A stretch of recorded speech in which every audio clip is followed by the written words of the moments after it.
from the basement, where the past still plays out there. Yes, it is Box Scores from the Basement. In case you didn't know the name of the show, we only sing it 50 times in 30 seconds. Everybody's with us. We got John Turnbull, Ron Canestrari, Pesky Pole, Daniel Evanson will no longer be a part of the show. We wish him well in whatever he continues to do. And, he had a lot of great information for us, but here we are. So how is everybody? Good. Doing good. Anything to report, Pesky? Just May's been crazy. I'm happy to be back. I feel like I've been a ghost on the show, but I'm finally on summer break and things are slowing down a little bit, and so I can actually be here on Tuesday nights now. Well, I've got a couple of pieces of good news. I spoke with Dave Cook today. We're getting to the point now where we're talking not just with him, but with other game designers, more specifically about when we run this fundraising campaign, what the contributions will be. What Dave believes, and I think it makes a lot of sense, is what he wants to do is he wants to, thank you, Jamie Marshall. He wants to, because you wrote it, or sort of, I don't know what you did something. I know that. Prompted it, right? Is that a prompt? What? He prompted it, right? Yeah, no. Oh, yeah. I mean, definitely. I don't know. I mean, honestly, I don't know whether he put the lyrics in and then the melody was created. I don't know the exact process. Okay.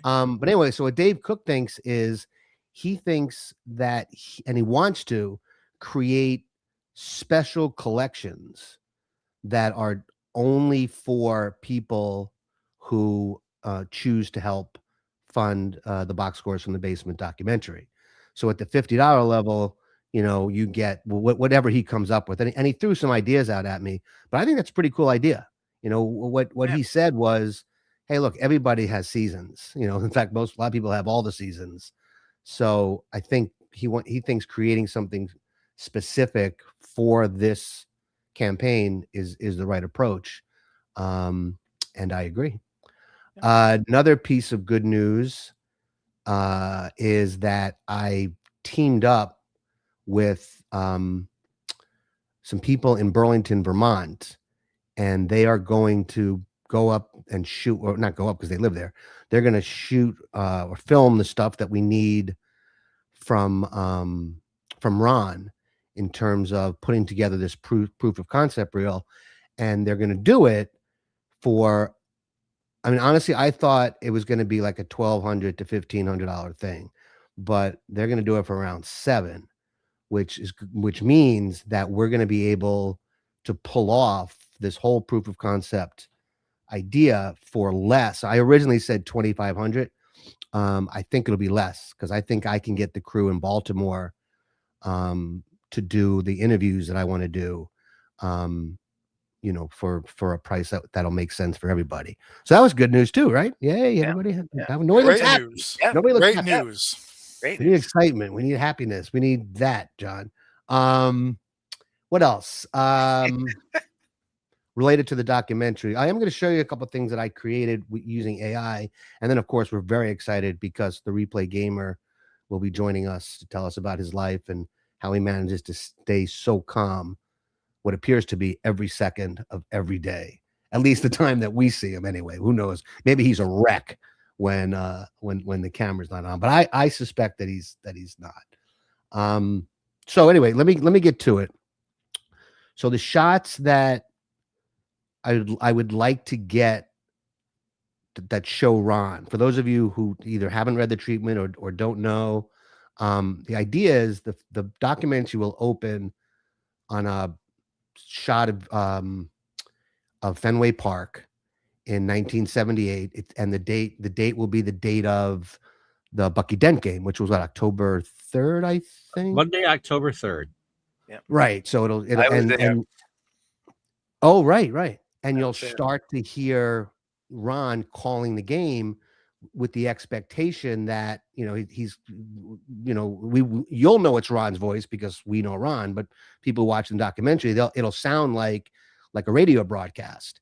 And, when Bucky Dent instead of hitting the home run, flies out to deep left or whatever it is, then you'll hear a narrator, probably me, for at least for the proof of concept thing, say, wait, what? That's not what happened. And I'll do this little thing, and then we'll come to a shot that could look similar to that, which would be a side of Ron we've never seen before. And it'll have this kind of obviously there's a million things wrong about this. So let's not pick it apart. The game's wrong. The headphones are wrong. No way Ron's going to have an Aaron Judge jersey. No. But this is the kind of angle that I want. I knew Ron was a Judge fan. I knew he was. I knew it was. I don't mind, Aaron. I wouldn't have his jersey. And then, of course, we want this shot as well, which would be something, again, this is all just AI generated, but what you would call this sort of in the industry is you'd call it sort of storyboarding, where you want to be able to show the cinematographer kind of what you're going for in terms of the look. So then there would be this shot as well, which again, the shot, what did you say, Ron, about this shot? Thanks for the hair. Well, you said that, but you also said something else about listen, that's my cat's view. In fact, that's my cat's view right now. So again, a view that none of us have ever gotten of Ron. Something similar to that. He's never looked better. You've never looked better, Ron. This isn't quite what I want, but and I'll try to. And obviously, when we go to shoot this, I'll make sure it looks exactly the way it should. But again, that gives you an indication. So then, real quick, I'll just show you a couple of other. Now, these would be like if we were shooting at a convention. If we have that opportunity, so this would be.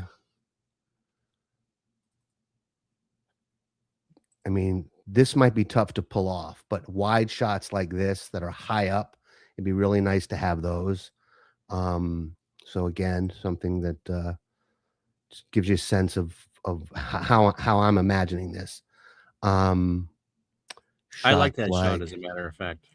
Yeah, I think it's great. The thing about pulling a shot off like that would be tough is there's going to be a ceiling, and depending on how high, when they shoot this stuff for films and documentaries, they do it, even in documentaries, they do it in places where they have where they can either literally put a hole in the ceiling and then agree to fix it, or whatever or if you do it in a studio, you've got you can easily do those things on a studio. I mean soundstage. Right. So then something like this. Some guys at a table playing a game. This is cool because it's what's called a Dutch angle. So you tilt the camera and you get this kind of interesting look. Now, I don't know if any of you have been to a convention that's lit quite this well, probably, right? So the reality is it would probably look something more like this. What am I doing? Here we go.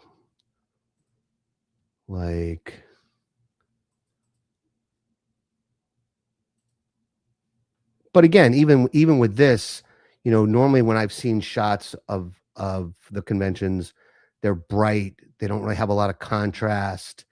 This is what you could do at Mike at Digital to Dice. You could pull this look off. Yes. And then some of it too is you get the footage and then you grade it, you color grade it, and you can create this kind of contrasty look if that's what you're going for. And you can decide if you want it warm or if you want it, more of a cooler temperature look. So, all that can be done as well. I'll just show you a couple more. And then I promise I worked really hard on these for 5 minutes. Because AI just pretty much, you do have to tweak it and tell it to make things more bright or darker or, whatever, but so if you think about what you just saw, that table, right? So now you come to what would be called a single of the one player. If you remember, he was sitting kind of on the left. So now you have a shot that's favoring him. then you might go from that to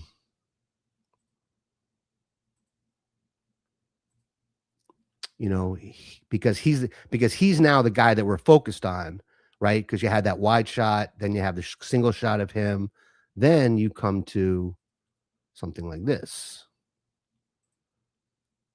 Well, I started in the gaming industry, blah, blah, blah, blah, blah, blah, blah. And then this is what an interview might look like.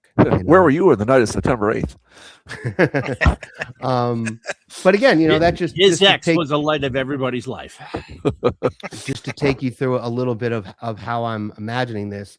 This is the kind of stuff we can do, and nothing that I showed you is like CGI. I mean, obviously it's relatively simple if you take the time to light it. People don't realize that, even in a documentary, to light properly could take an hour and a half to get everything just right.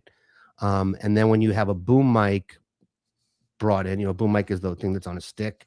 You have to worry about the shadows, and you have to adjust the lights because the boom mic is putting shadows across a guy's forehead or whatever it is. But I wanted to, so, and I think what I'm going to do, and I've said this to some of you guys, I'm going to put together a really comprehensive video that will live on the YouTube channel that will, I'll go in detail into all the facets of filmmaking that are involved in making this documentary. And I'll use examples that I have from other projects that I've done to help kind of explain the process.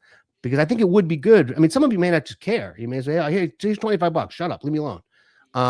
But others might really want to know about the whole process and what it takes to put something like this together. So I'm going to put together a video that's really comprehensive, really goes, it'll be an hour long or close to it, 45 minutes. And then at some point we'll all get together.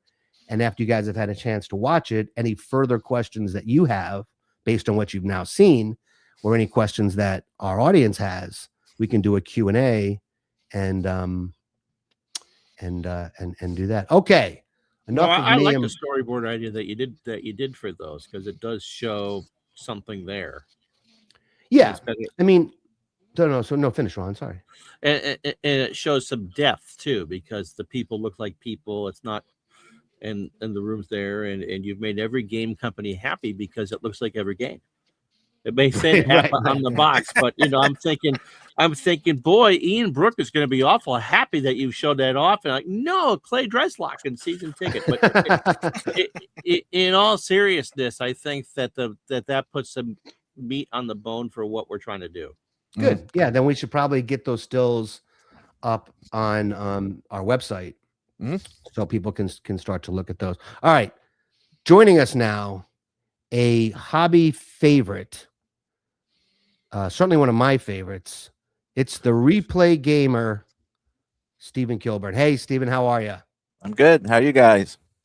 We're good. We've used your name once, and now you're just going back to replay gamer. That's okay.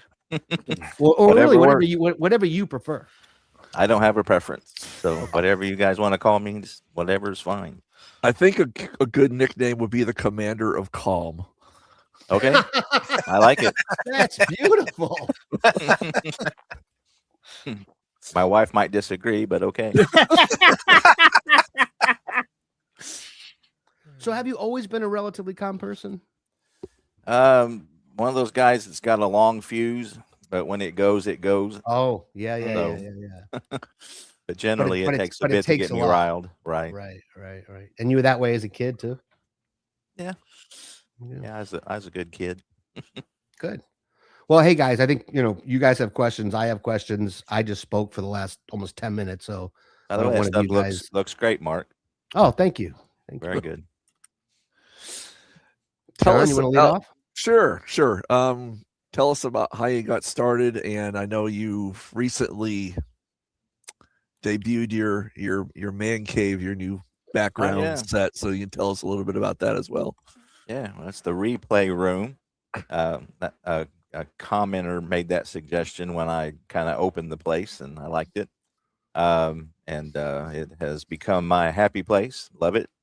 As far as getting into the hobby, I was in a doctor's office in '84 for Rocky Mounted Spotted Fever, of all things, wow. and saw an ad for Stratomatic. I had already kind of made a really generic, you know, using baseball cards myself. But when I saw the ad for Stratomatic, you know, you can manage, these guys will perform like they do in real life.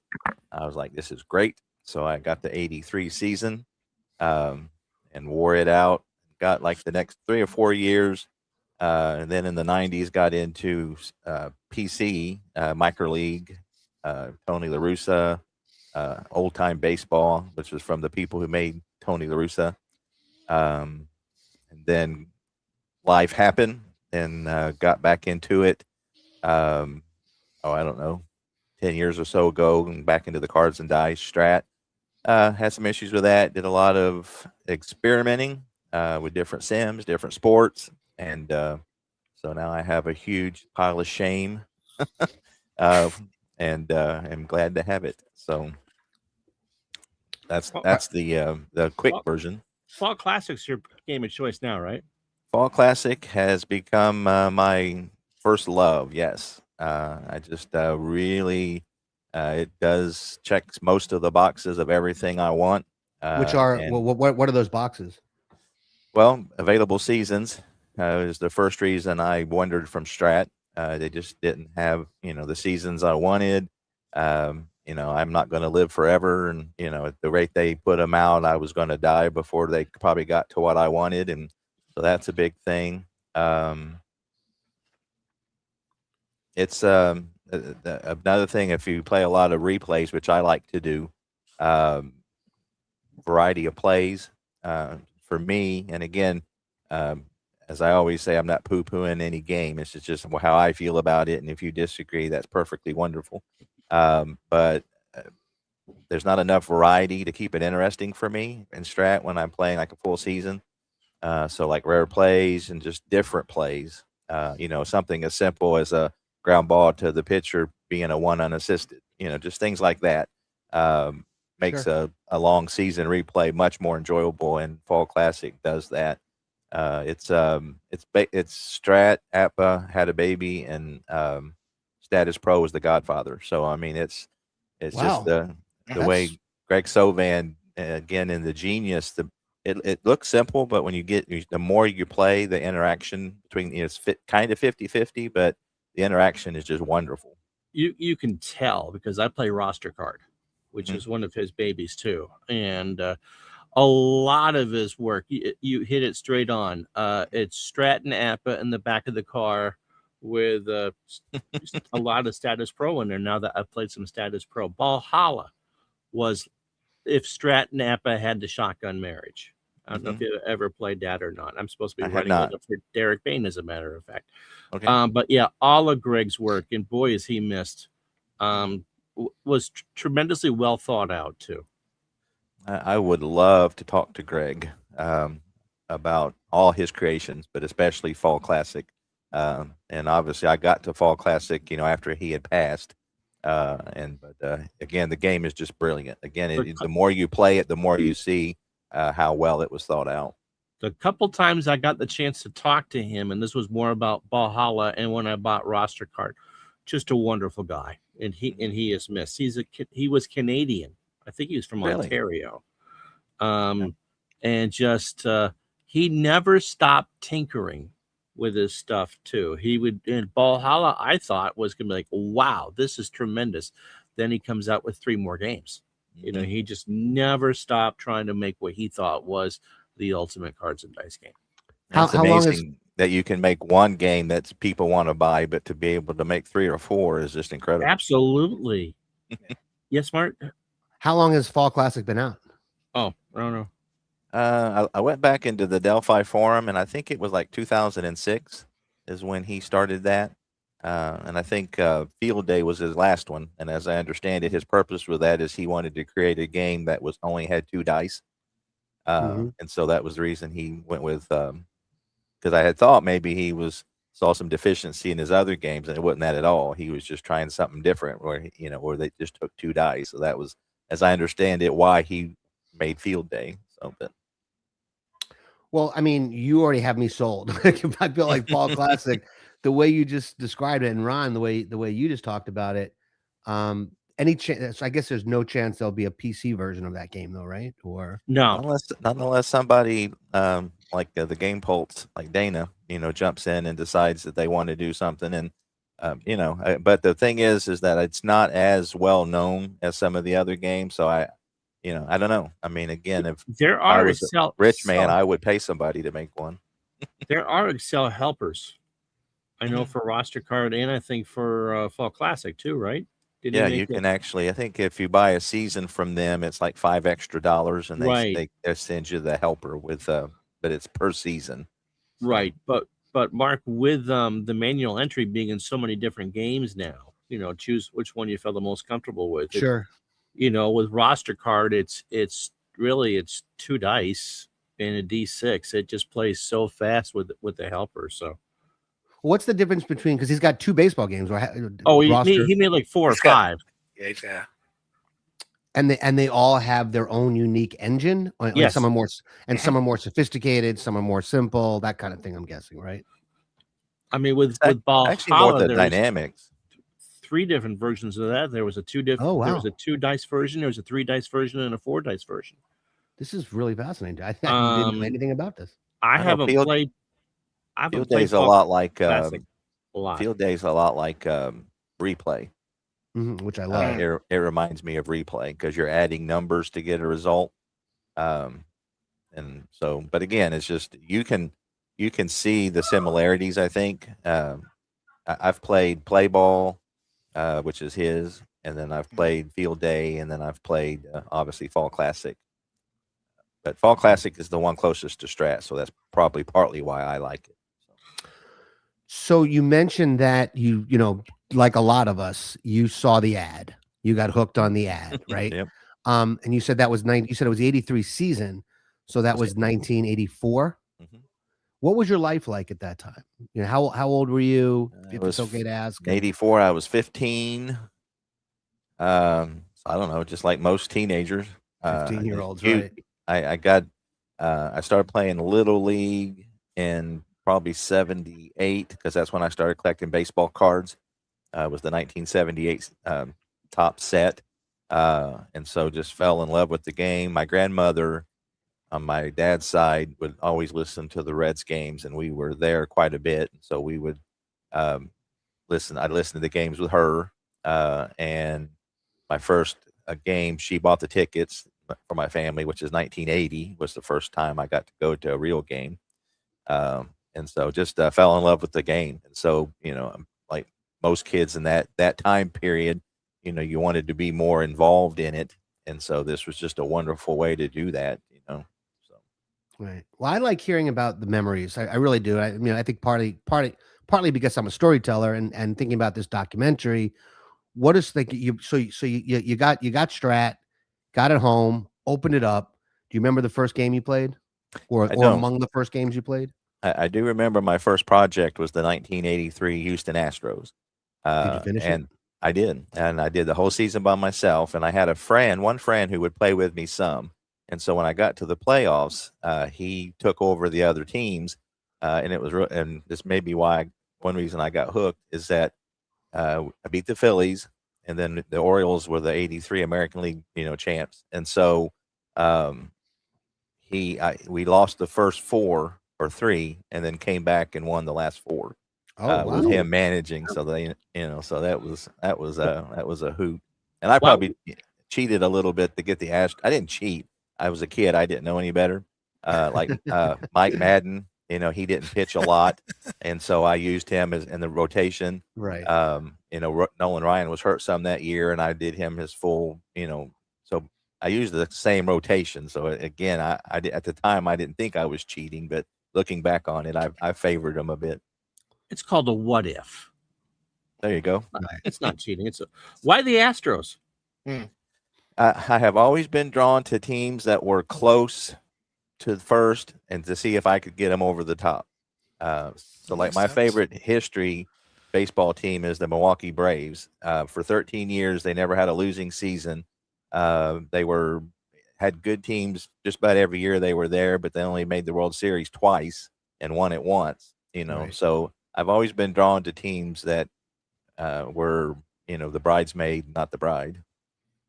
So you're 15 years old and you completed a whole season of Strat baseball playing every team. No, just the Astros. Oh, you just played the Astros. So, Correct. so you played 162 games. Right. Okay. How long did it take you? I don't remember.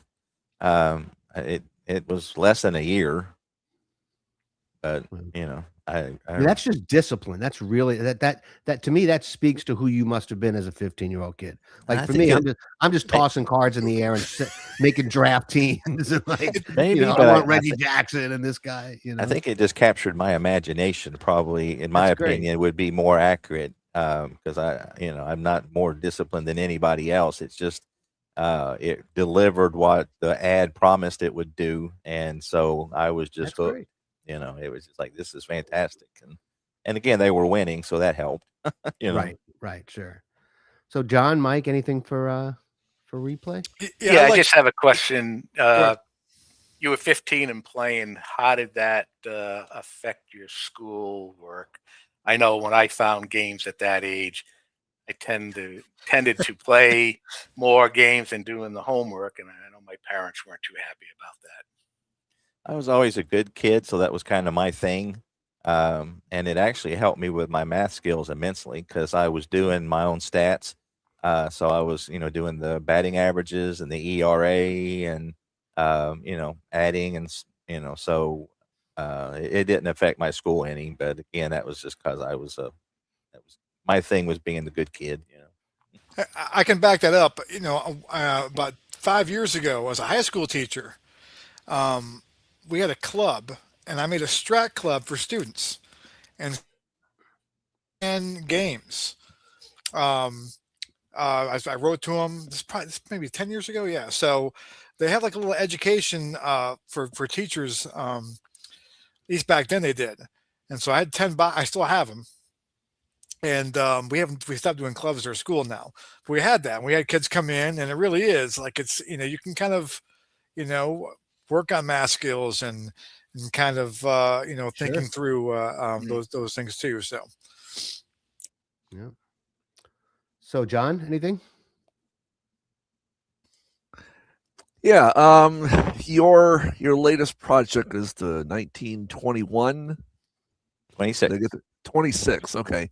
What got you started in that, and how do you get people drawn into that era? I mean, I've seen some of your recordings on that, your narrations, and they're fantastic. For one, Yeah, do so you write? Do you write? So is that something you write all on your own as well? That's an interesting thing. I've always wanted to do a replay where you're following the calendar. Again, I'm not a big fan of modern baseball. And so I was wanting a season to follow. And I thought, well, I could do a replay where I'm doing the actual calendar and playing the games, in real time. And so 26 works because I can call it the summer of 26 because we're in 2026 and the season was 1926. The day is one day behind. So like today's the 26th. Tuesday in 1926 would be the 25th. So it's just one day behind. So I'm just following the calendar. And so I always thought that would be fun. And so I've really felt, again, my YouTube channel, since I started it 5 years ago, whatever, it's been a lot of experimentation. Finally found a game that I love. And so now I'm wanting to start playing some things. And so it's like, well, this would work out great. And then I talked to Kevin Thomas, and we started talking about AI. And so I started trying to dabble in that at the same time. And just how it's evolved. I didn't have anything planned other than just playing the season along with the calendar and then experimenting with the AI. And it's kind of evolved to where I'm doing like the newspaper reports. Yeah. I created a guy called Sleepy Steve Burns, which looks like me. Great. It's really great. It's a lot of fun. And there's been a few people that have really resonated with it where they say, we're kind of living this season with Sleepy, which I'm That's doing. great. And so It's just evolved into this thing that's kind of it's the most fun I've had since I was a kid. Wow. So obviously you like the 1920s. What is it about that period that's so special for you? So actually, I'm more of a fan of the 50s. Okay. It's just that I've always wanted to do a season with Lou Gehrig and Babe Ruth because I've always loved. I watched the Pride of the Yankees when I was a kid, and I've always loved Lou Gehrig, and of course his story and the human interest there and everything is just really powerful. I didn't want to do 27 because they were just so dominating. 26 is great because they didn't win by a lot, and there's 3 or 4 teams in the American League which are very competitive with them in 26. And so I just wanted a year where Gehrig was Gehrig and Ruth was Ruth, and they wasn't blowing out the competition. So I went with 26. Are you reading any books on the era or I am. watching movies or I anything like got that? I'm reading The Babe by Robert Creamer right now. Ooh, a good book. And yeah, it's a really good. And I'm reading Baseball in the Roaring Twenties. It's basically about the Cardinals, and it's about the 26th season, oddly enough. But it's about the Cardinals and the Yankees, and so I'm kind of reading that. I'm reading that along with the games, because it's chronological. Whereas The Babe is obviously about the Babe's whole life. So I'm kind of reading those two. I've got 2 or 3 Gehrig books lined up after I get through The Babe. And then I got Schoolboy about Wade Hoyt. He's become one of my favorites. He got off to a 6-0 start. Just lost his first game 2-1 to the Red Sox. And so I'm really kind of getting fascinated with him. So yes, I've got quite a bit of reading lined up. You could just go full bore and just have your family force them to eat the same food that they would have eaten in 1926. It's funny. I mean, even when I do a tabletop talk, there's been a couple of them where I'm like dressed up in the 20s garb, Sure. through AI. So yeah, I mean, I've gone full nerd. What have you learned, or what has surprised you? Because I know that you're, primarily 50s baseball. So what about that era of, there's still some dead ball, but it's but it's not the same.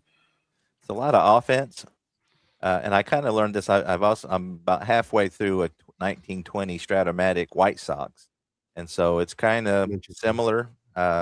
Ruth hit a lot of home runs. Nobody else really did. I think he had 40 some, and the next guy had maybe, I think in the National League, maybe had 20.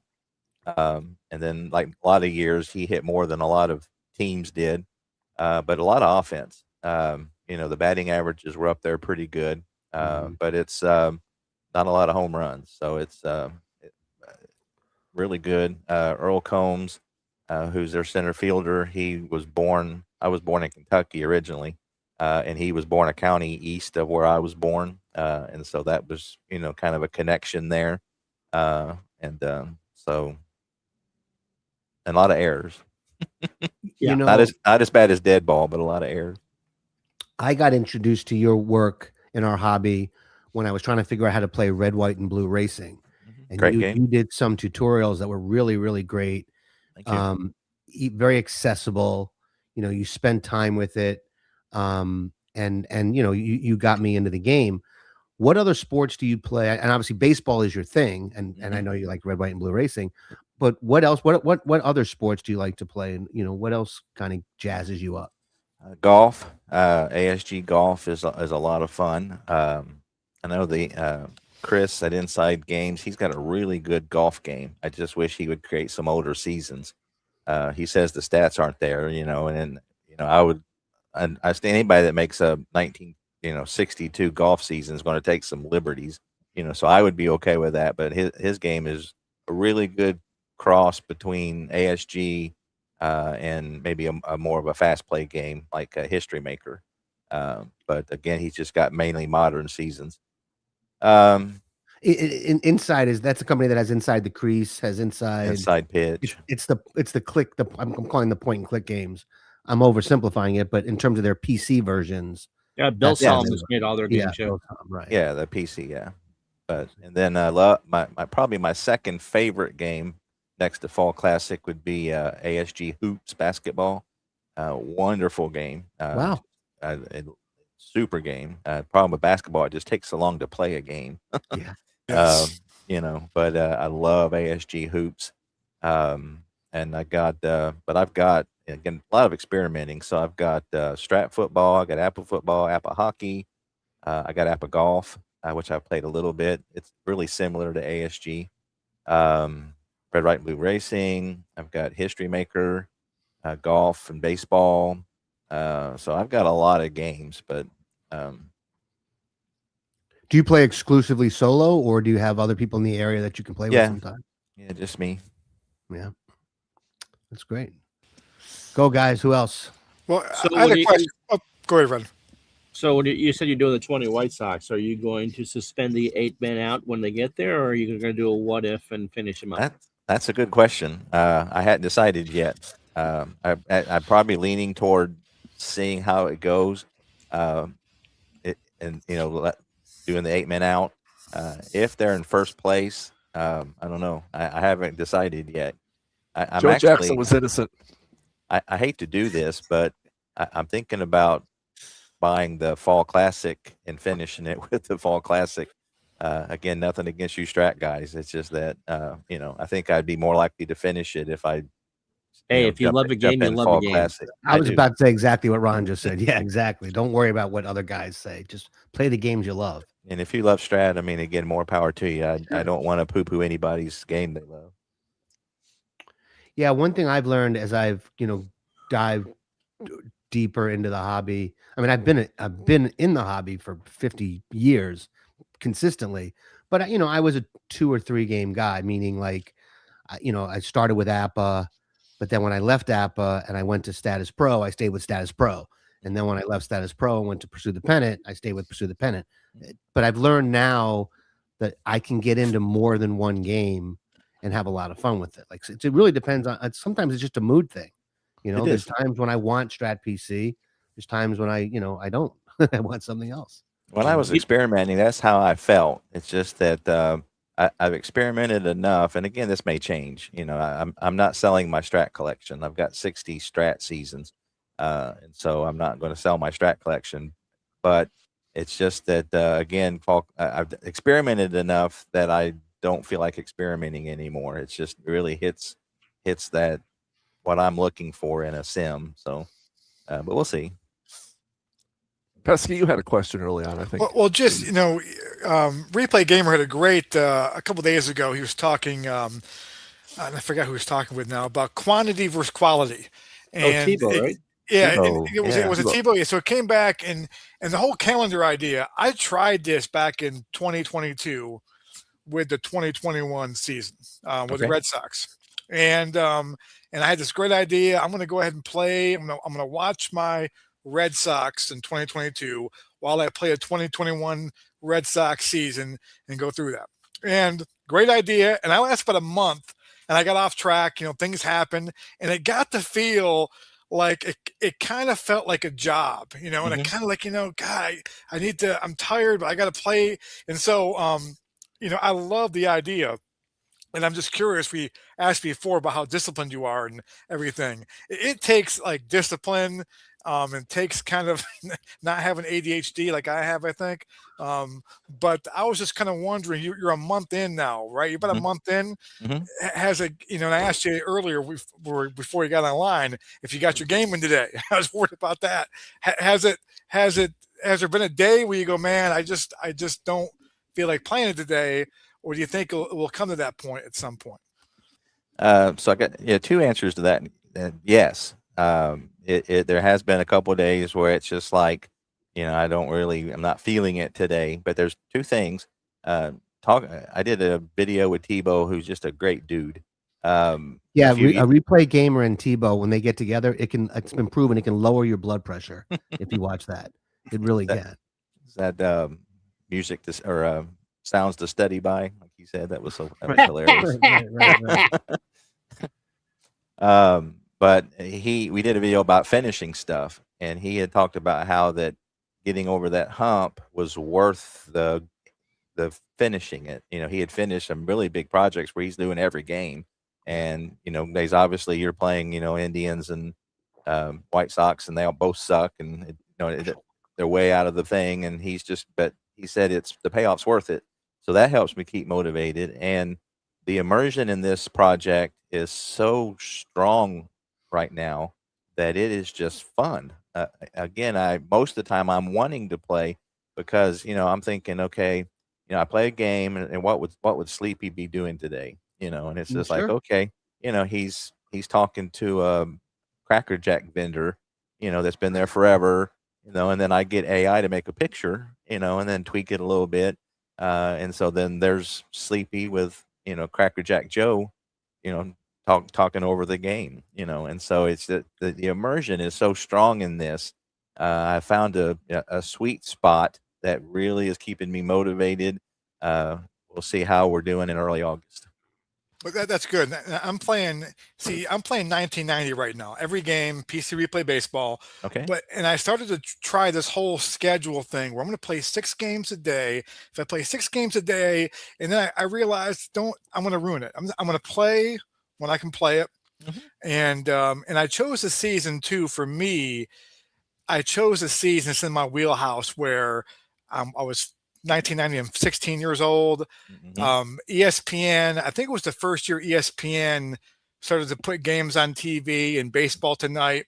Yeah, I And remember so that. it was that time, and I didn't plan on doing this. I played 1990. I'm playing my Red Sox, and it was opening day. Like, I want to play that game too. Well, that game is fun to play. That team is fun to play, and every team, every team is like, I remember these teams, these lineups, and so I've been Because that's your playing. age. Yeah, That's your and wheelhouse. it's just, Yeah. so I'm not sure I could do it with like 1948. I mean, it's a Mhm. great season, but like, I don't think I can play I could play all the Red Sox games, Ted Williams, but to play every team, I'm like, I'm not sure the Senators are going to do it for me, But the 1990 Yankees and Braves are both awful, but they're fun because the Braves, especially, they have some pieces in there for their Mhm. dynasty. And the Right. Yankees, there's a great documentary right now in the 1990 Yankees Oh, about I just saw you post a link for that. yeah, Yeah. there's a great documentary about the circus show it was, and Yeah. Steinbrenner and Winfield and Howie Spira and Mel Hall with 15-year-old girls living in his hotel room, and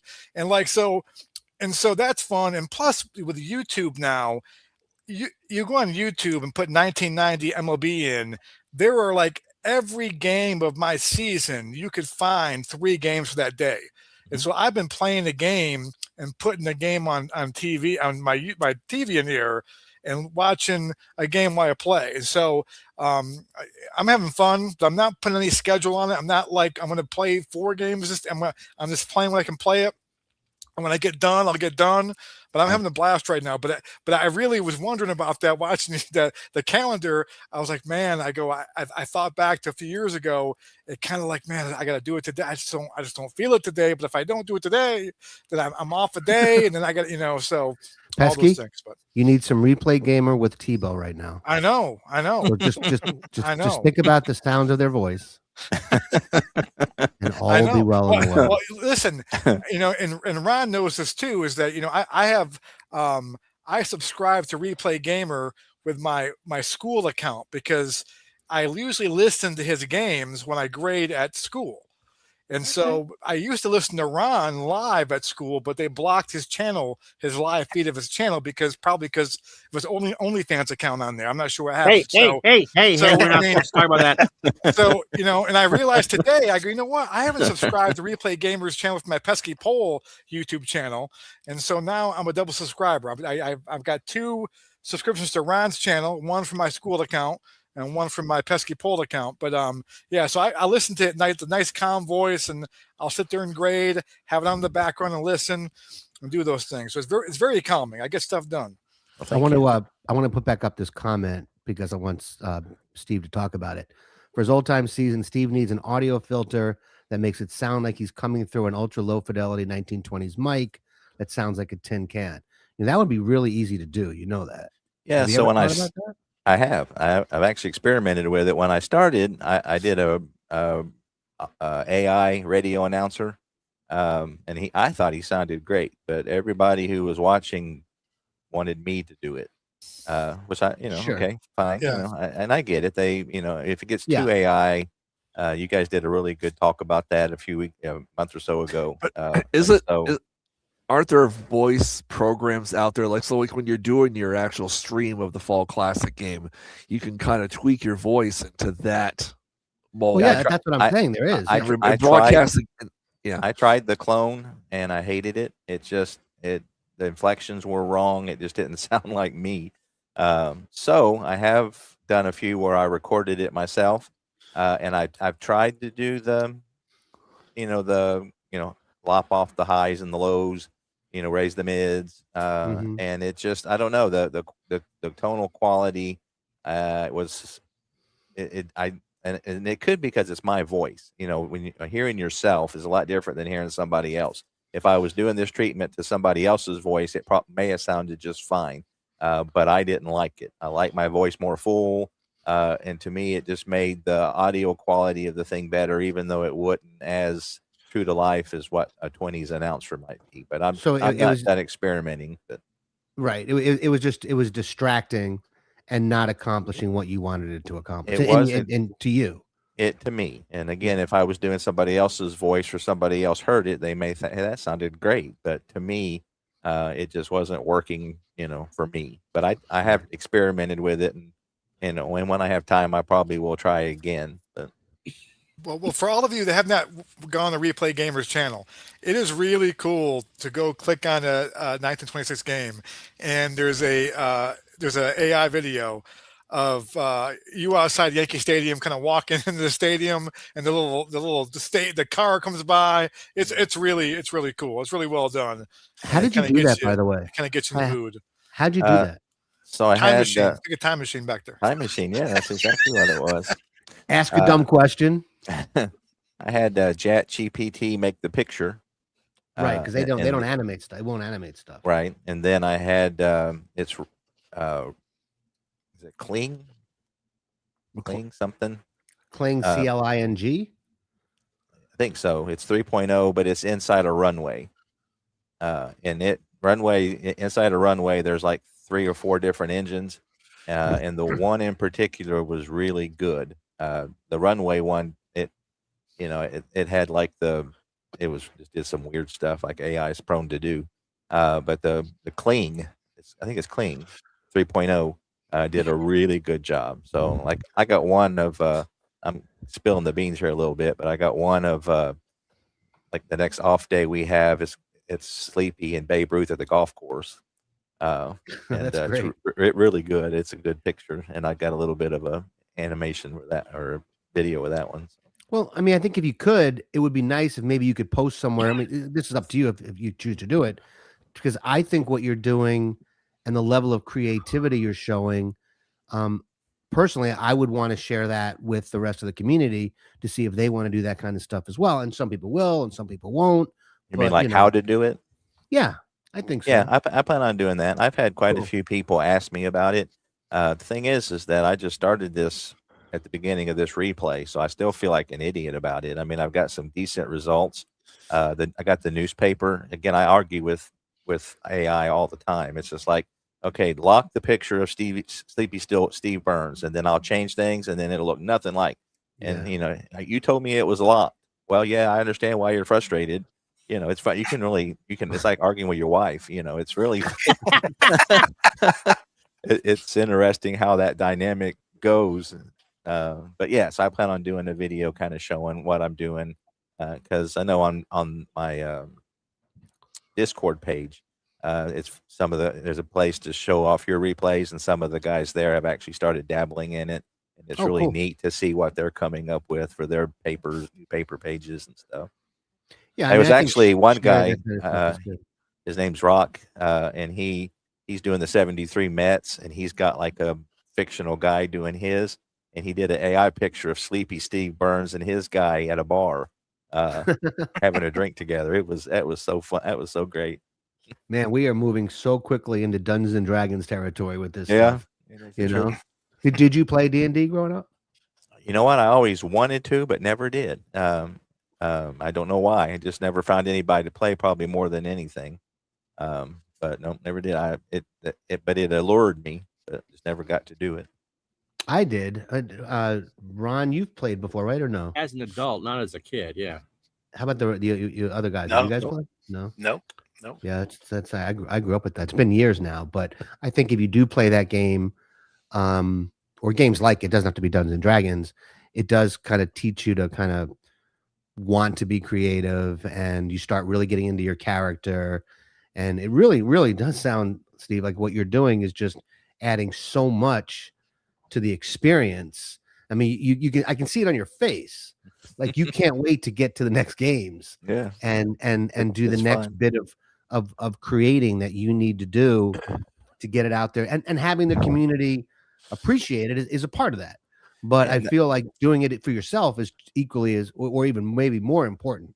well, my channel from the very beginning has been what I want to do. I made that very clear. And again, it's not, I'm not meaning to be selfish or anything. It's just I'm sharing my little corner of the gaming universe. And so, Right. you know, now that I'm not experimenting, I imagine the experimenting was probably more fun for a lot of people, because if Fall Classic isn't your game, you know, then it's like, well, I missed the strat, you know, or I missed the ATBA or whatever. But there's a lot of similarities no matter what game you're playing. So hopefully people will stick around. But yeah, I mean, I'm doing this, experimenting with the AI. That's a really interesting topic, about people's response to it. You know, because I assume that you push a button, and you know it does everything for you. You don't have to think. But it, you know, at least my experience with it so far, that's far from the truth. It's a, if you're using it properly, it's a very creative tool, to where you can do some things that you, matter of fact, one of the Sure. guys who was experimenting did a really cool cartoon, and he goes, I can't draw like this, you Right. know? And so he's like, I'm just dabbling in this, and I still have my doubts about AI, but I can't draw like this. And he said it was fun. He enjoyed the creative experience. And so I'm finding the same thing, you know, when I daydream about what Sleepy might be doing, and then I can make a picture showing him doing it. You know, to me, that's just a really fun, creative tool that just makes the replay so much more fun for me. Sleepy They've got- needs a pet monkey on his shoulder with a music box. You know, Yeah. They've gotten so good with the voices. I go golf with some new friends of mine Wednesday night, virtual golf, obviously, because I'm not hitting the ball very far. And he, someone I hope that will do the show at some point, has Oh, worked right, enough okay. with the voices that he's got Pat Summerall and Ken Venturi from CBS back in the day down pat. They sound like Pat Summerall and Ken Venturi. And in fact, Mr. Unger, I've been told, I was supposed to hear this Sunday, but it didn't go through. He has my voice down so well, because there's only 2,000 examples of it on YouTube or whatever, that I apparently am going to do a stand-up comic set. Oh, really? Okay. I was Well, I supposed mean, to. I think I'm not sure everybody knows what you're talking about, Ron, because I'm not even sure I do. I mean, I know what you're talking about because you and I have talked about this. But you're talking Right. about he's using AI. What he does, and he Yeah, can explain talk it a us through lot better when we get him on. He's using Claude, which I Okay. don't believe does Mhm. any illustrations.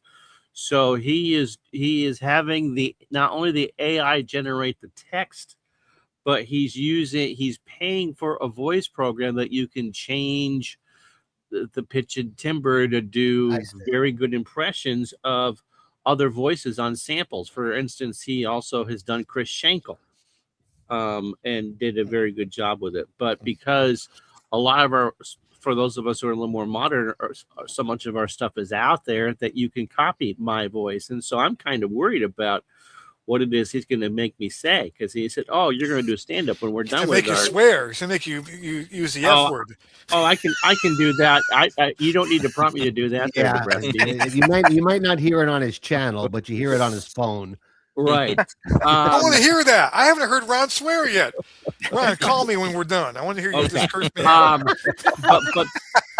But the fact that I'm going to sit here and hear a 5 to 10 minute set of comedy written, I think it's Red Fox and some others too, in my voice is bizarre, but Okay, so creative. It's so creative. But I'm still trying to wrap my head around how. So is AI creating your voice and Pat Summerall's voice, or is Yes. he tweaking it manually? Well, you'd have to ask him. There's Okay. it's AI written text. So the text is AI, and he has tinkered with this voice software that you can pay for to Right. do Pat Summerall, Ken see. Venturi, Chris Schenkel, myself. Yeah, he so- probably loads samples of you talking into the thing. I imagine. Right. Yeah. Nothing And it makes a specific- template of your voice. Yeah. right. And so because I'm a content creator, it is public out there. Sure. So it's not something that he sit there and go, read the alphabet to me, and Right. so it's not something that I've specifically trained for him. He's based it on the stuff that I've done over the years. And I so- want to hear more about virtual golf night though. What golf are you playing? I want to hear. I want in. do you own PGA Tour 25?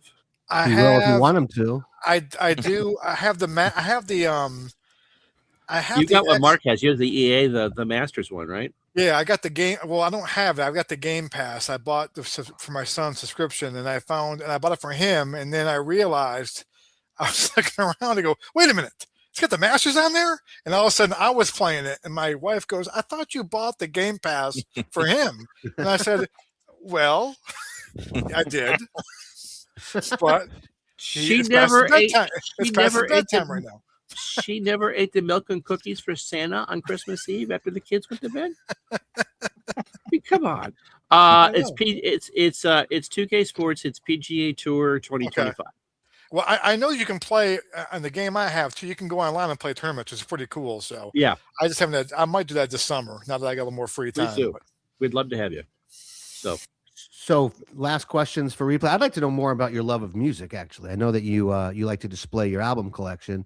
Looks like you got Field of Dreams soundtrack back there. Is that what that is? Yeah, you can't do 1926 without the Field of Dreams soundtrack. Ah, nice. I love the Very old nice. radio you have back there. Yeah, isn't that great? I got that at an antique store. And it That's wasn't, awesome. it's only like $25, but yeah, it's a great radio. I'm doing 1924 with PC Replay, Nice. and I play. What I do is go on YouTube and just find greatest hits of the 1920s, Mhm. and I just loop that while I'm playing my games. And I actually love that stuff. I love old jazz from that period, Bixby Beck and all those guys. There's Yeah, a no, Have you looked couple 78 channels on YouTube. The guy has the right equipment and the right Yeah. needles and all that. And Steve, that stuff just sounds tremendous. It's very early electrical recording. You'd never think, obviously not stereo, but you would never have thought that a 78 could produce that kind of quality. nice. So do have final one more- questions. I do have For- one more question. Go ahead, please. How fictional does 26 feel? You know Babe Ruth, you knew Lou Gehrig, you've talked about Earl Combs and such, and if you're probably not doing any Cardinals, so no Grover Cleveland Alexander in the World Series. Mhm. But when you're sitting there playing these players that you may have some idea of compared to the 50s when you're talking about the Milwaukee Braves or the 83 Astros that you were living through, Mhm. how fictional does that all feel to you? So I'm not sure exactly what you mean. Can you Um, clarify? I mean, because I'm doing 86 right now, and it's the year I was 14 years old. So it not only feels real, but you have real firsthand memories of the people that you're playing, Okay. such as Reggie Jackson, who walked off homer for me on the stream yesterday, as opposed to when I do an older season. I've done a 40 season and a 50 season where you know who some of the players are, but you don't know who everyone is, and you certainly don't have any memories of firsthand memories. So whatever, Sure. I mean, obviously Ruth and Gehrig from what you talked about, probably the Yankees, the Robert Creamer book. But if you whoever the second baseman is for the Chicago White Sox is not someone that you're going to have, unless they're a relative of yours, you're going to have any recollection of it all. And so does it feel like you're doing like a fictional thing with that because it's all new to you? So it don't feel fictional. It feels exploratory. Okay, I could certainly. Interesting, yeah. Yep. It feels like I'm discovering these guys, and so, I mean, I'm not above looking at the Chicago White Sox second baseman and going to Baseball Reference, Sure, Yeah. me too. seeing where he was born. The age is on the card, so I see, where he's kind of at in his career. reading the bio. The Saber has the bios of all these players, and it's usually pretty succinct. So especially like guys who, every replay, there's always these guys that play the first week or two and then end up not playing anymore the rest of the year. Those guys fascinate me. So I always like to go find out, what is this the only year they played? Are they at the end of their career? Do they come back 2 years later and have a decent career? So it's not, the big picture is that it's not really fictional because these guys really lived and performed and they're going to do, but it's fictional in the fact that it's granular, it's fiction because it's my own little universe. And so learning about these guys makes it real, if that makes any sense. Yeah, absolutely. Discovering these guys, the second baseman for the White Sox, is part of the fun for me. Yeah, I like bringing guys to life, Right. on the table or on my computer screen when I'm playing them. I really get into there's a lot of players out there that none of us are familiar with, haven't even really heard their name because they didn't make the Hall of Fame. They weren't part of some famous play or something like that. And some of these guys were really, really good. And when you start looking at their numbers in their career, you're like, wow, how come I've never heard of this guy? John, a perfect example is the Yankees catcher this year is Pat Collins. He had played with the St. Louis Browns in 1925. He was in the minors at St. Paul. And so he had a really good year in 25. And so the Yankees bought his contract. And so he's back in the majors. That's just a really interesting, and he had a decent year, but he's overperforming in my replay. And so a game or two ago, they were going to Boston. They played Sunday at New York, and then they were going to play Boston on Monday. And so I did a picture of Sleepy and Pat Collins on the train on their way to Boston, and Pat Collins talking about being back in the majors, and not wanting to lose this opportunity, which is something I dreamed up, because that's a really cool story, it's great. About Pat, being able to make it back to the majors and starting for the Yankees. John, do you have something you wanted to? I saw you do this with your hand. I thought you were raising it. Maybe it's have to go to the bathroom, or No, I was trying to get my wife's attention in the background. No, the replay game made a great point. I'm playing 1990, which is kind of like, for me, it's just making me feel like I'm 14 years old again. Mhm. But when I play games from my dad's still alive. My dad's a big baseball fan, Willie Mays fan. And I play like the 1961 season or the 62 season, and I'll ask, I'll find a guy that I didn't know about. Like, I mean, he's really good. He's underrated. He's underrated. I'll ask my dad about him. And he's like, "What are you asking me?" I'm like, "Well, I'm playing this game, and this guy's really good, And he'll just go, "Yeah, he's pretty good." But like what he said is like the idea when you play the seasons that you went around for, it really is like a history book. You go back and you go, man, like Dom DiMaggio, for example. Mhm. I knew who he was. I knew he played for the Red Sox. I knew that Ted Williams, advocated for him being in the Hall of Fame.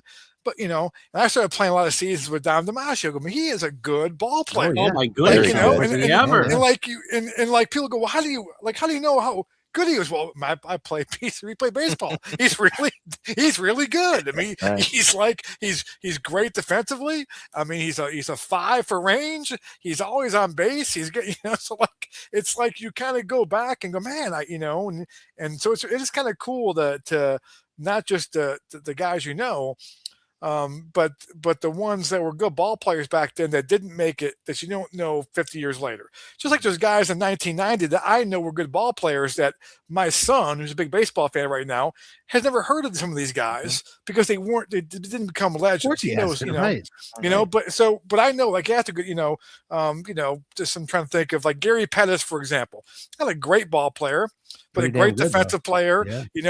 a stolen base guy. I know Gary Pettis. Now, my son will never know who Gary Pettis is, unless he plays this thing. But those are those kind of guys you kind of. The nice thing about that, though, and I know we need to wrap up with Steven here. The nice thing about that, Pesky, and that speaks to the lineage and the heritage of this hobby is, yeah, right now your son has no idea who Gary Pettis is, but like you just said, you're playing seasons that you didn't know anything about, except that your dad knew about them. Like for me, I've played 1954 because my dad also was a Willie Mays fan, favorite player, Giants fan.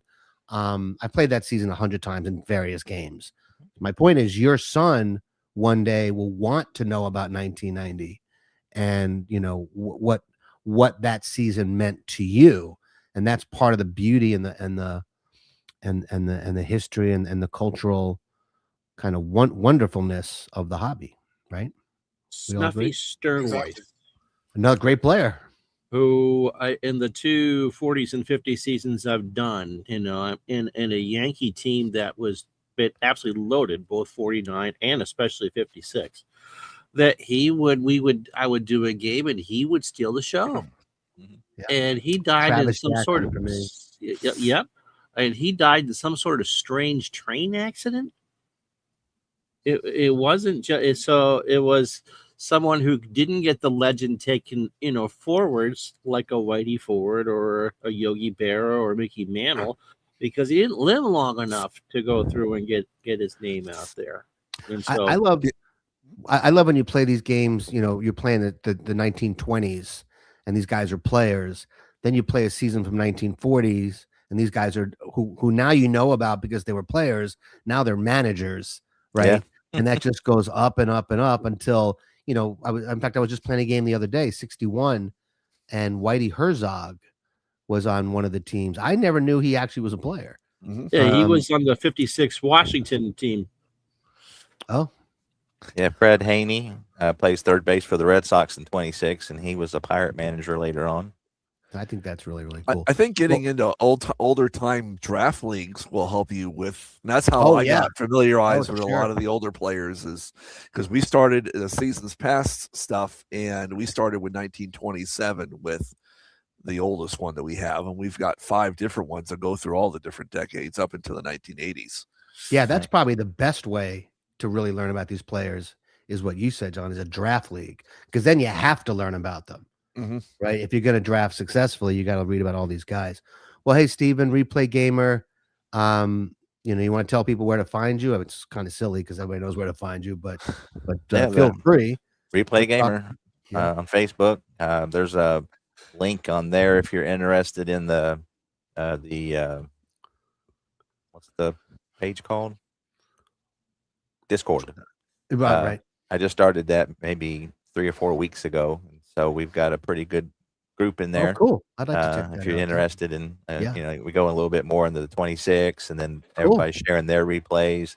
And so a good little group. But we can put all of his links in the description afterwards. Yes, we can. Yeah, absolutely. Yeah, like I said, if you do, I think the Discord's on the description for the YouTube channel. So if you do the YouTube channel, that should be fine. But yeah, if you're interested in that kind of stuff, stop by. It's been a lot of fun. It'll be interesting to see how the rest of the year goes. The Yankees are in first place right now by 2 games. The Athletics are coming to town at the end of this week, so it'll be fun. Well, really great to have a chance to talk to you. I had a great time when I was on your channel, and having you on ours is really phenomenal. Please come back again soon. We need to get to our game 5 of our combined Action PC Baseball 7-game series between Ron and I. I've got the 79 Orioles combined with the 73 Mets, and Ron has the 04 Red Sox combined with the 17 Nationals. So we'll get to that, and we'll say goodbye, Steve, and enjoy the rest of your night. You too. Thanks, fellas. I enjoyed it very much. Loving what you're doing here, and I appreciate it. Thank We'll you. talk to you soon. Thanks, Steven. See you guys. See you later. Bye. Great guy. Really Oh my great. God, yeah. Oh my goodness, he's wonderful. I didn't really know him that well, and then I did an hour and a half with him one night, and it was just delightful, absolutely delightful. They're really Well, good. I'm gonna go take my quick break. So he's there he is. He's good. Okay, good. All right, I'll be right back, guys. You guys chat amongst yourselves. Ron, if you want to get the game set up, you can do that. But it's pretty And I'll much be- set up. I was doing that while we were chatting. Okay, I'll be right back. Yep. Michael, how's your Blam thing going? You haven't said anything about that lately. Oh, you mean Leap? Leap, yeah, okay. Leap. 2040 Leap season, yeah, with History Maker Baseball. I'm actually working on block 13 today. I got want to go on to the next block, but unfortunately, the Yankees are 29-7. Pittsburgh Pirates in 2040 are 28-8. So if you're a Pirates fan, maybe 2040 is going to be your year. I am managing the Red Sox, and we're 18-18. And some interesting Cleveland Spiders 27-9 in first place. They're on a 15-game winning streak. The South, the Miami Marlins are 24-12. And in the West, the Las Vegas Aces are 28-8, and they are on a 15-game winning streak.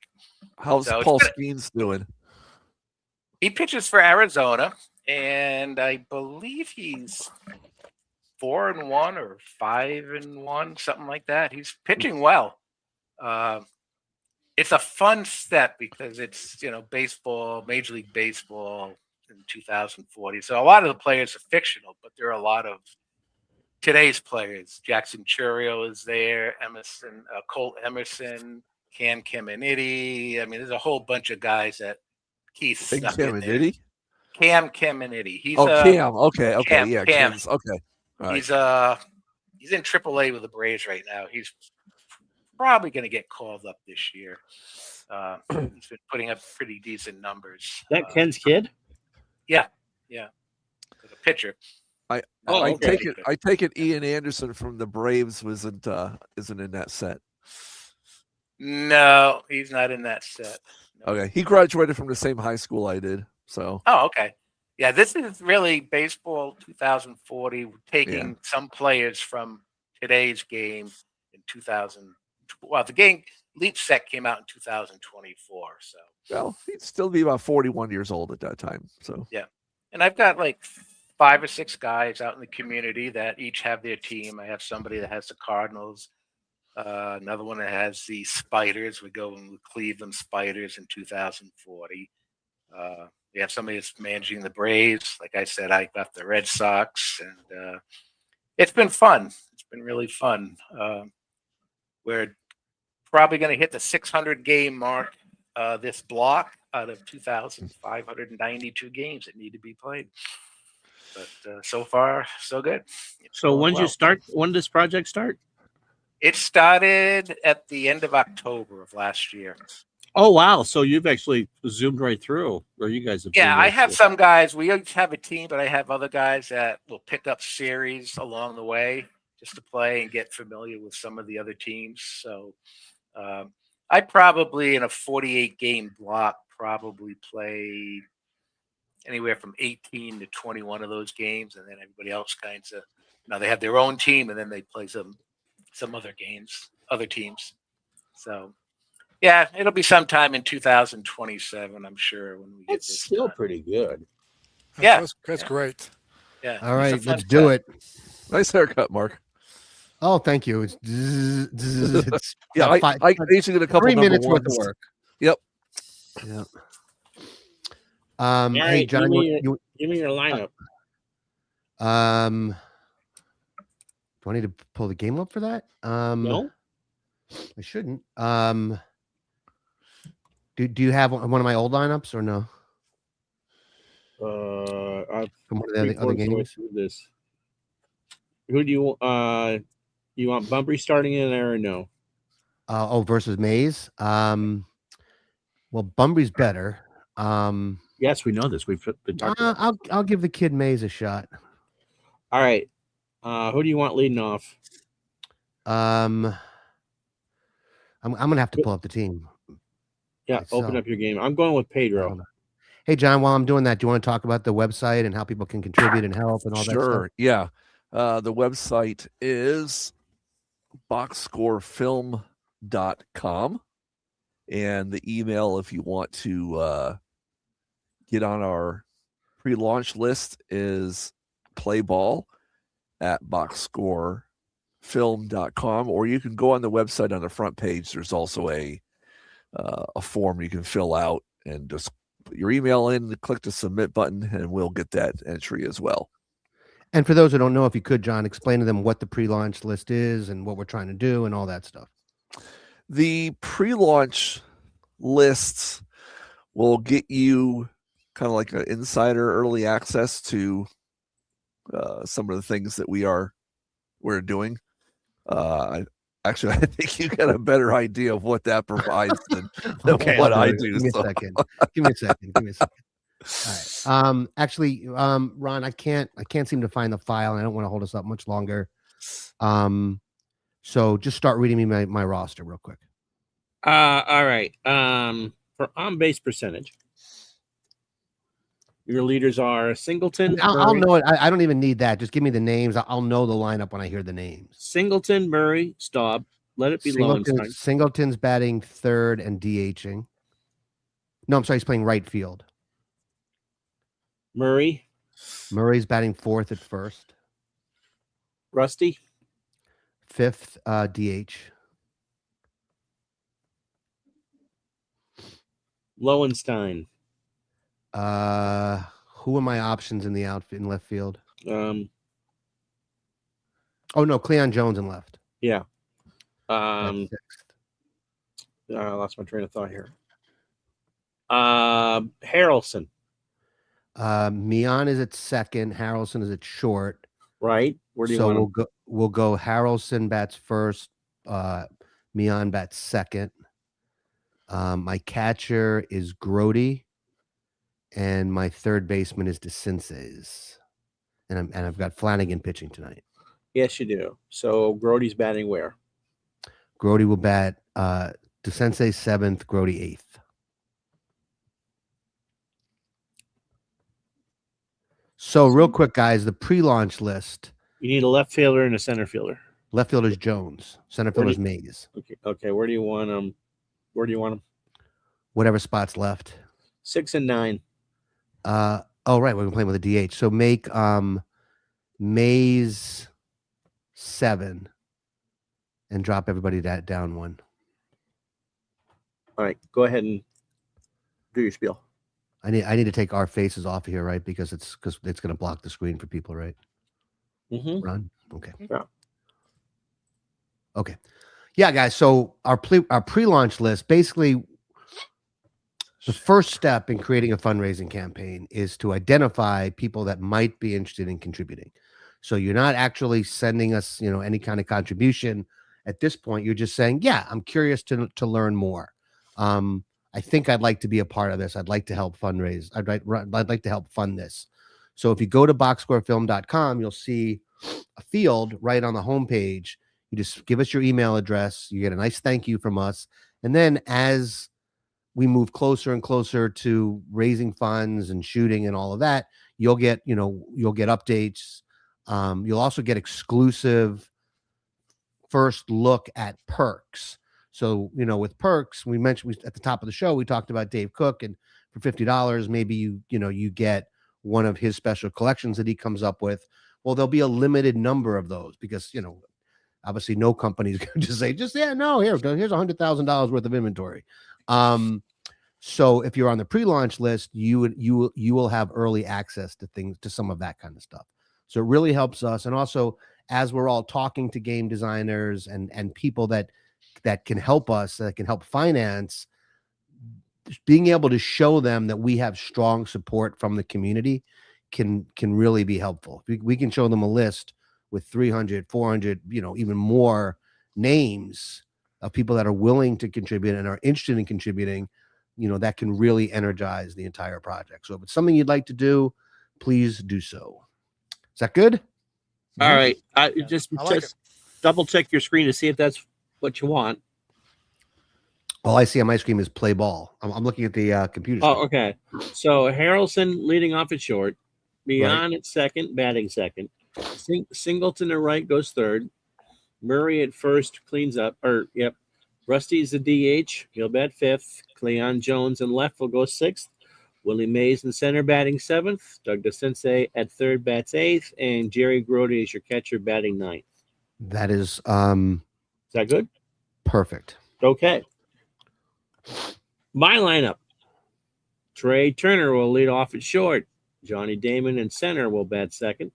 Since Ortiz and Zimmerman are pretty much interchangeable at first, Ortiz is at first. Zim cleans up. He's your DH. Manny Ramirez will bat fifth in left field. Bryce Harper in right will bat sixth. Daniel Murphy at second will bat seventh. Anthony Rendon at third will go eighth. And the captain, Veritek, will bat ninth. Pedro Martinez is your pitcher. And in the series is tied 2 apiece. 2 apiece. This is We a big are at game. Fenway Park. 2 studs on the mound. Let's do this. Right. All right, PD 390, 16-9 in 04, 217 innings, 193 hits, allowed 26 homers. He walked 61 and struck out 227. In the 2 games we have stats for, Bud Harrelson is 1 for 8. And I'm assuming that you're hitting. Yes. You'll stop me if you want to do strategy. Yes, I will. All right. Got him. At 0-2, and that's how this one starts. Mian 3 for 7 in the 2 games at Fenway Park. He's scrappy, that kid. He really is. We talked about, the Snuffy Sternweiss and some of those other players. That's someone I really didn't know much about until we got this, and he really is. He's a scrappy player. I mean, some people say that Mian coming to the Mets is really what gave them an opportunity. They didn't win this World Series, but they got there and they took it to Game 7. A lot of people say that's because of, obviously they had the pitching, but also Right. bringing in Mian.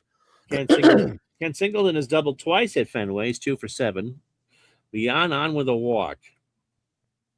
Yeah, just hit. Struck him out. That's 2 for Petey. And 0-2 for Eddie Murray, who was 0 for 8. I heard Unger yelling at him underneath the dugout earlier today. Why was I yelling at Eddie Murray? Because he's 0 for 8. Oh, he's 0 for 8, right? Boo, Eddie Murray. Boo. Oh, actually, I did I've been playing AppleGo quite a bit lately, and I did 73 Orioles, 73 who they played the A's, right? Right. No, I'm sorry. This was 79. I replayed the 79 World Series. Oh, the Pirates? Eddie Murray went 1 for 18. Ouch. Yeah. Flanagan, 23-9 for the 79 Orioles, a 3.08 ERA, 265 and 2/3, 245 hits, 23 homers, 8 a chicken wing once in his life, 70 walks, and 190 strikeouts. I had words with Trey Turner, 0 for 9 at Fenway. That's not good. That's not good. To Mian, 1 out. For Johnny Damon, shown here with the Kansas City Royals, 3 for, so he came up with them, right? 3 for 7 with a double. I'm assuming you'll tell me if you want to do something besides pitch. Yeah. Popped up, left side, DeCinces. That's a rainmaker on a rainy night in Fenway. 83 degrees, 2 out.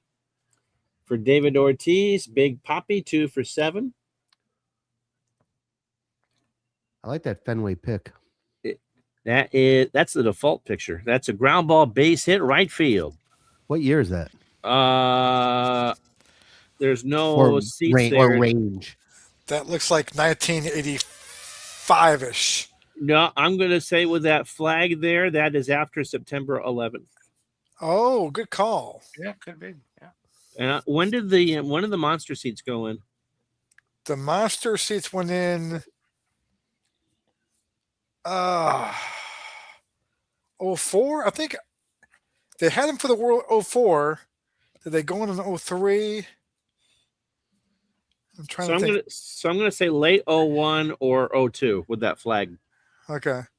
All right. You keep thinking while we're playing. I sat in them in 05, the 05 season. Okay. And when I sat in them 05, they were giving them away. No one wanted to sit up there. Everyone felt it was kind of sacrilegious to put seats in the monster. And so I got tickets easily. And then it was such a great view. And people realized it was so great up there that tickets now, I'm not sure about now, they're horrible now. But they're hard to get now. They're expensive now. But I went back 2003. when, And back when that's Stuck great. ground ball to 2000 short, 2003. Turner over to Ortiz, and that's one away for the Mets. Sorry, Bert Pesky, didn't mean to cut you off, but the game is happening, and I want people to. Cleon, yeah. Well, you're not missing anything, Mark. Cleon Jones is 0 for 7. 0 for 7. Cleon. Here we go. Here we go, Cleon. He is now 0 for 8. That could As go. That is right to Manny Ramirez. Manny remembers where he is. 2 out. He could drop it. No. Here he Somehow he had is. a 6 arm. Here's Willie Mays. Not The as good second- as Al Bunbury, Second I've been best told. center fielder on my team. Hit like Mays, run like Mays. 2 for 5 at Fenway Park with a homer and 2 RBI. PD That's why he's deals. in there. What's the major league line? Struck him out. Oh, That's God. 4. You made it run like Hayes, but you hit like shit. What's that line? So PD is fan 4 through 2. Manram 3 for 6. Popped him up. The sensei. I think this is the picture I have of him that looks like he drank the bong water. There's 1 out. For Bryce Harper, 2 for 6 at Fenway with a homer and 3 RBI. Struck him out first for Flanagan. I didn't realize Flanagan struck out that many, 190. Yeah, I think that year he did, but he was never really known. Always struck me as a pitch to contact pitcher. Yeah. Murph 1 for 7, but that one hit was a solo homer. I remember that. Struck him out. Flanagan gets 2. We've played 2 in a scoreless tie. Yep.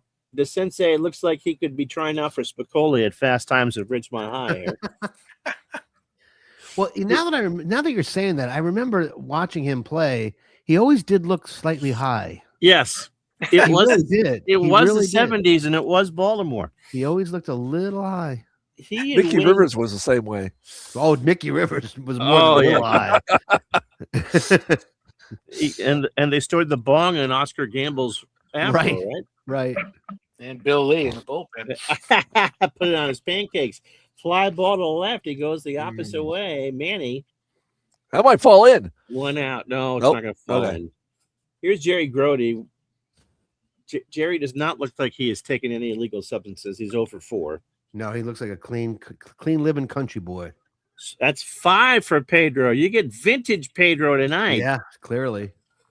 Harrelson 0 for 1. He struck out. Opening 9 for PD, 2 2/3, a walk, and 5 strikeouts. That is a base hit There we over go. Murphy. Harper cuts it off, and Harrelson, There goes a no hitter. there goes the no hitter. Mian walked his first time up. 2 outs, right? Yeah, just gonna Yep, 2 outs. We trying to no cat. You lay down. You lay down. You lay down. I'm being attacked. hit. Aw. Do we want to do anything with Buddy or no? No, just hit it. All right. There is a chopper to Murph. Where's he going? He's going to Ortiz, and that's the inning. So the Mezzo is threatened but do not score. They get a hit, and after 2.5, no score. My son just came down here to talk trash because his Braves are beating my Red Sox. He thinks They it's pretty are. funny. Everybody's beating the Red Sox. these days. Everybody is. That's not too difficult this year. No. Anthony Rendonis had more at bats in this series, and he's had the entire season with the Angels. He's 2 for 6. Didn't he retire? There's a chopper to short. Harrelson waits, dodges the raindrops, long throw to first. 1 out. For Jason Varitek, the captain is 4 for 6, hit a key home run and a blowout, and the 1 win I have at home. Just don't fire him today, Ron. Don't fire I won't. Varitek. Struck him out. That's 3 for Flanagan. And here's Trey Turner, who's 0 for 1. Hey, Ron, we There's can name your feline Frank Catalanato. Frank Catalanato. Emily, do you want to respond to that? Emily does not. We've played 3, no score. We can go with Junior Felix from 1990. I played today. Junior Felix would be good. Singleton struck out his first time up. Singleton strikes out his second time up. Petey drank the V12 vitamin mix. Here's Eddie Murray. He's 0 for 1. Draws the walk. You want to steal All right, Murray, here we right? go. Actually, Murray had a little bit of speed, I think, when he was younger. What's the He'd percentage be on him? great. 'Cause I can't see it. Yeah, I can't either. Okay. But I'm he not also gonna had, steal he him had anyway. an afro But back then too. That probably slowed him down a little bit. But I am going to go hit and run. Him and Jim Bryce both had afros back in the Yeah. early days. Hit and run is on. Popped up. Third base Yeah, side. that's not really what you want to do there, Rusty. That's exactly what I wanted you to do. Rendon is there. Files his nails. Makes the catch. 2 out. Leon Jones, who is still 0 for 8. Come on, Jonesy. Slow chopper to third. Oh, Murray, a 92% chance to steal. Rendon goes to first. And Petey is. Oh, did Jones beat it out? Cleon beat it out. And then Nice. Jones really is a great example of what I was talking about earlier about those guys that you probably wouldn't know. Oh, absolutely. If you're 30 years old today or 40, you're just getting started or whatever, or 15, and you do want to go back to the 70s or the late 60s. You see a guy like Cleon Jones, you're like, oh, wow, this guy had some pretty good years. So Mike, your kid, the Braves fan. Any talk of Bob Horner today? Yeah, he knows. We went to Atlanta a few years ago, so he knows Bob Horner. 'Cause I've told him about Bob Horner and the fact that he also beat my Gamecocks. My son's a big Gamecock fan. Oh, too. Arizona Bob Horner- State, yeah. Yeah, Bob Horner beat the Gamecocks in the College World Series. Hit 3 home runs in the series. And so then he went to the Braves, and so this is Braves country. So Bob Horner had that kind of like, your first Gamecock fans hated him, and then they loved him because he's done the Braves and so forth. So yeah, but he it's been a tough month for the Braves. Bobby Oh, it Cox, really Ted has. Turner, Yeah. Bob Horner. I mean, goodness. Gets away from Varitek, and Jones and Murray move up 90. So a ball and 2 strikes. All right, here we go. Here we go, Willie. Willie, a chance to be a hero again. Petey delivers. Hit him. Bases loaded. He found him under a mango tree in the DR and said, just wake up the babe. Wake up Willie. I'm going to hit him. 2 out. Bases loaded for Spicoli, who's 0 for 1. So Murray on third, Jones on first, old man Willie on or second for Jones, and Willie on first. The Sensei popped him up right side. Ortiz. So Rainmaker on this rainy night in Boston, and the Metsies will leave him loaded. The Metsies. And after that's what Casey Stengel called. After 3.5, no score. I don't know what Pesky Pole's doing behind the scenes there, but I'm hearing some very strange noises. Oh, that's probably here. I'll be my mic. Damon, No, this was more like somebody rubbing their chin against the. it's me, It is not me. Oh, that was you, Ron? Oh, probably. It's not me. I was on mute. oh okay. Flanagan strikes out Damon. That's 4 Number for 4. Flanagan. Ortiz has a single. The lone Juckett hit. Well, you would have heard my kids arguing a second ago. That's why I'm on mute. And he draws the walk. I will tell you that Ortiz will not be stealing. Okay. Yeah.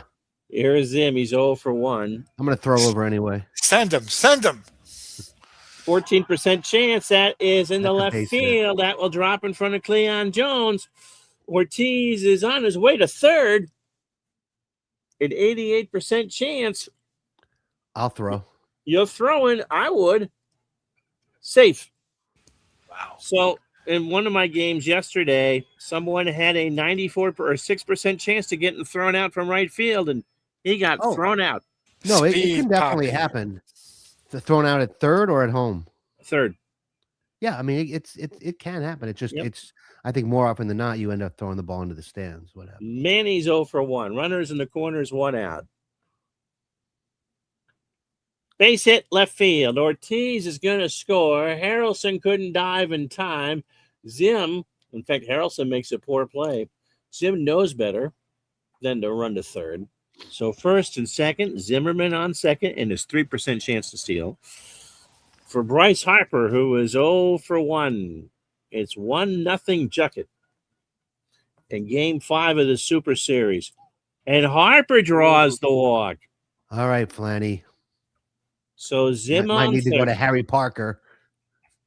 Benny on second, Harper on first for Daniel Murphy. Oh, it's all right. So hold on. So it's bases loaded, 1 out, Bases loaded, 1 out. 1-0. Am I going to play him back? Yeah, I'll play him back. Struck him out. All You got right. Murphy a second time in a row. I'll pull his gluteus maximus. Here's Anthony Rendon. He's 0 for 1. 2 out, 1-0, bottom 4. This series goes back to New York for Game 6. Fly ball to Willie Mays, makes the catch, and the Red More like Sox. Anthony Rendon. I like that. Rendon. Yeah, he's done all right. So you've left on 5, and I've left on 4. Mm-hmm. So Grody, Harrelson, and Mian to face Pedro here in the 5th. Jerry struck out his first time up. Chopper to Murphy. He waits, 1 out. For Bud Harrelson, who has singled and struck out. Got him. 7 for Petey. For Mian, 0 for 1 with a walk. And he walked him again. All right. All right. Singleton, you can't strike out again, man. Sure you can. In fact, I highly recommend it. He has struck out twice tonight. 78 pitches for Petey. He has walked 3, allowed 2 hits. And he walked Singleton. So Martinez with some control problems, even though he's, you know, when he's accurate, he's punching people out, but he's also walked 4. Eddie Murray, 0 for 1 tonight. He has walked. Come on, Eddie. Eddie. Veritek and Petey have a word. The word is mango. There is a ground ball past Turner That's a in the base left hit. field. Come on, Mian. Come on. Manny will He's get scoring. it. 97% chance. Yeah, of course. Yes. Will concede the run. And it's a 1-1 tie. All right. Way to fight back. So Singleton on second, Murray on first for Rusty Staub, who's 0 for 2. Deep breath from Pedro on this warm night in Boston. There's a base chopper. hit. That's a base hit. Yep. Is that going to go all the way to the wall? Nope. Manny's got it. 94% chance for Singleton. He's going. Manny's throwing. The throw to the plate. It's going to be close. Not in time. He looked out to me. If we had review, I'd burn one here. He looked out to me. He looked out to me too. Looks 2 very to 1 safe under. to me. It's 2-1 Metsios or Nobody Metsos. runs on Manny. Everyone ran on Manny. He looks. What are you talking about? He looks safer than Sesame Street. Leon Jones 1 for 2. Runners on the corners. Struck him out halfway through Game 5. 2-1 Unger. So the captain, Turner, and Damon. Not the captain and Neil. I'm sorry. Jason struck out his first time up. Oh, do that to me one more time, please. Oh, I will. Whatever happens, love will keep us together. The way that the sensei wants to touch that ball. I never wanted. He's out. Trey Turner 0 for 2. No truth to the rumors that he's been experimenting with Muskrat Love. Yeah, beat me to that one. Muskrat. Right to Mian, 2 out. So Flanagan has settled down here in the 5th. I was listening to some Joni Mitchell the other night. God, her voice was. My dad loved her. She's amazing. She's still around. She still performs Yeah. once in a while, but man, Base Courtney hit for Barr- Damon, by the way. So the tying run is on. No, oh no. Are you kidding me? He tried to stretch out the extra bag and Mian tagged him out. He actually did it because the first baseman said, "Go, go, go," and he just listened. After 5, the game is cheating. It's 2-1 Metzos. All right, here's Willie Mays. He got hit by a pitch. He's hired Dewey, Cheatham, and Howe to sue Pedro after the game. You don't hit a legend. Fly ball left center field. I think Manny. Pedro would have. Yeah. He hit Kareem Garcia. That's a legend. I'm Who not is even Kareem? sure. I'm not even sure he's a legend in his own house. Who is Kareem Garcia? Douglas Sensei is 0 for 2. Got him. 9 punchados for Pedro. Here's Jerry Grody. He's 0 for 2. Hard hit to Turner. Sports Time Machine says it must have been the alcohol in Damon. And he's going to reach as Turner throws it away. So Grody will reach. Doesn't go to second. That went in the did not make the dugout. So 2 out for Proud to Be Your Bud, who singled his last time up. He's 1 for 3 and struck out twice. Damon's a great example that baseball IQ does not equal actual IQ. Right. Right. Struck him out. 10 for Petey. We played 5.5, 2-1 Metzos. So Ortiz is not a very happy camper because he could have given them the lead. Flanagan pitching quite well. That's 6 now for Michael. 1-2, and Ortiz chased. For Zim, who's 1 for 2. He walks. Walked him. So the tying run is on. Zim a threat to steal. For Manny Ramirez, it was 1 for 86 2. pitches. Hold on one second. Yep. 86 pitches. Lefty, righty. He'll pitch. Base hit left field. That's going to Yeah. get past Harrelson. Jones will cut it off. Zim is not going to go to third. Zim is pretty much my speed. Lefty versus lefty. It's Yeah, Harper, who was 0 for 1 with a walk. Who's on first? Ramirez? Yeah, Manny. There's no speed on this team. Don't worry about that. Yeah, I know. I see that. Doesn't mean you can't pick a guy off though. Yeah, let's try to pick him off. No, he's getting stuffy. Which base? Oh, sorry, first base. Good things never happen when you throw to second. Ramirez laughs. Okay, fair enough.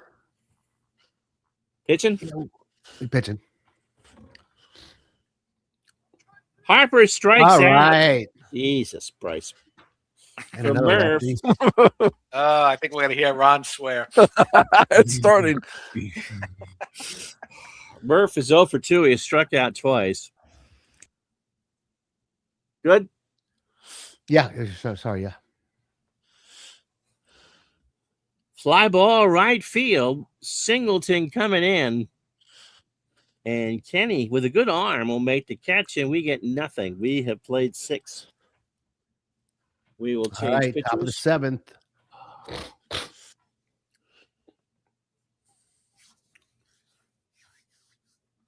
Timlin just pitched once at Fenway and got a strikeout. We're gonna bunt for base hit. Mian, okay. It's Mian, Singleton, and Murray, by the way. You're bunting for a base hit? Mm-hmm. Okay. It was a thing Mian liked to do. Bunts it foul.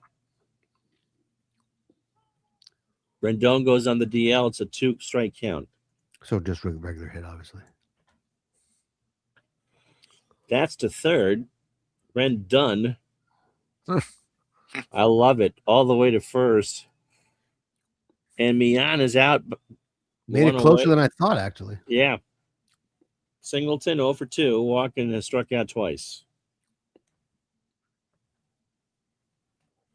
And Timlin walked him. So an insurance run on for Eddie Murray, who is singled, driven in a run. He's hitting. He does. That's in the right center. Damon moving over. That is well hit, and that go, is go, long go, gone. go, go, go, go. Out of here. That's at least his second homer of the second, or I think it's his second or maybe even third homer of the series. Remember, he had It's a his big one. first. Yeah, he had a couple in game one, didn't he? Well, I don't know if he had a couple. He had a big one in game one. I know that. So that's his. Yeah, that's huge. It's 4-1. Nice, nice. So here's Staub, 1 Meet for the 3. Mets. Meet the Mets. Let's Step go right out up. and beat the Mets. Stop with a Wait. base hit. Yep. Timlin Timlin has. doing a heck of a job. How much you pay him before? And Harper with a poor play. Jesus, Bryce. Ron's gonna say the F word. I can feel it. Say it, Ron. Say it. He You was, know, he was, you can't, he was you busy. can't say it on our channel, man. Fuck, fuck, fuck, fuck, fuck. Go ahead, Ron. Come on. Harper was busy Play, brushing play his teeth. along.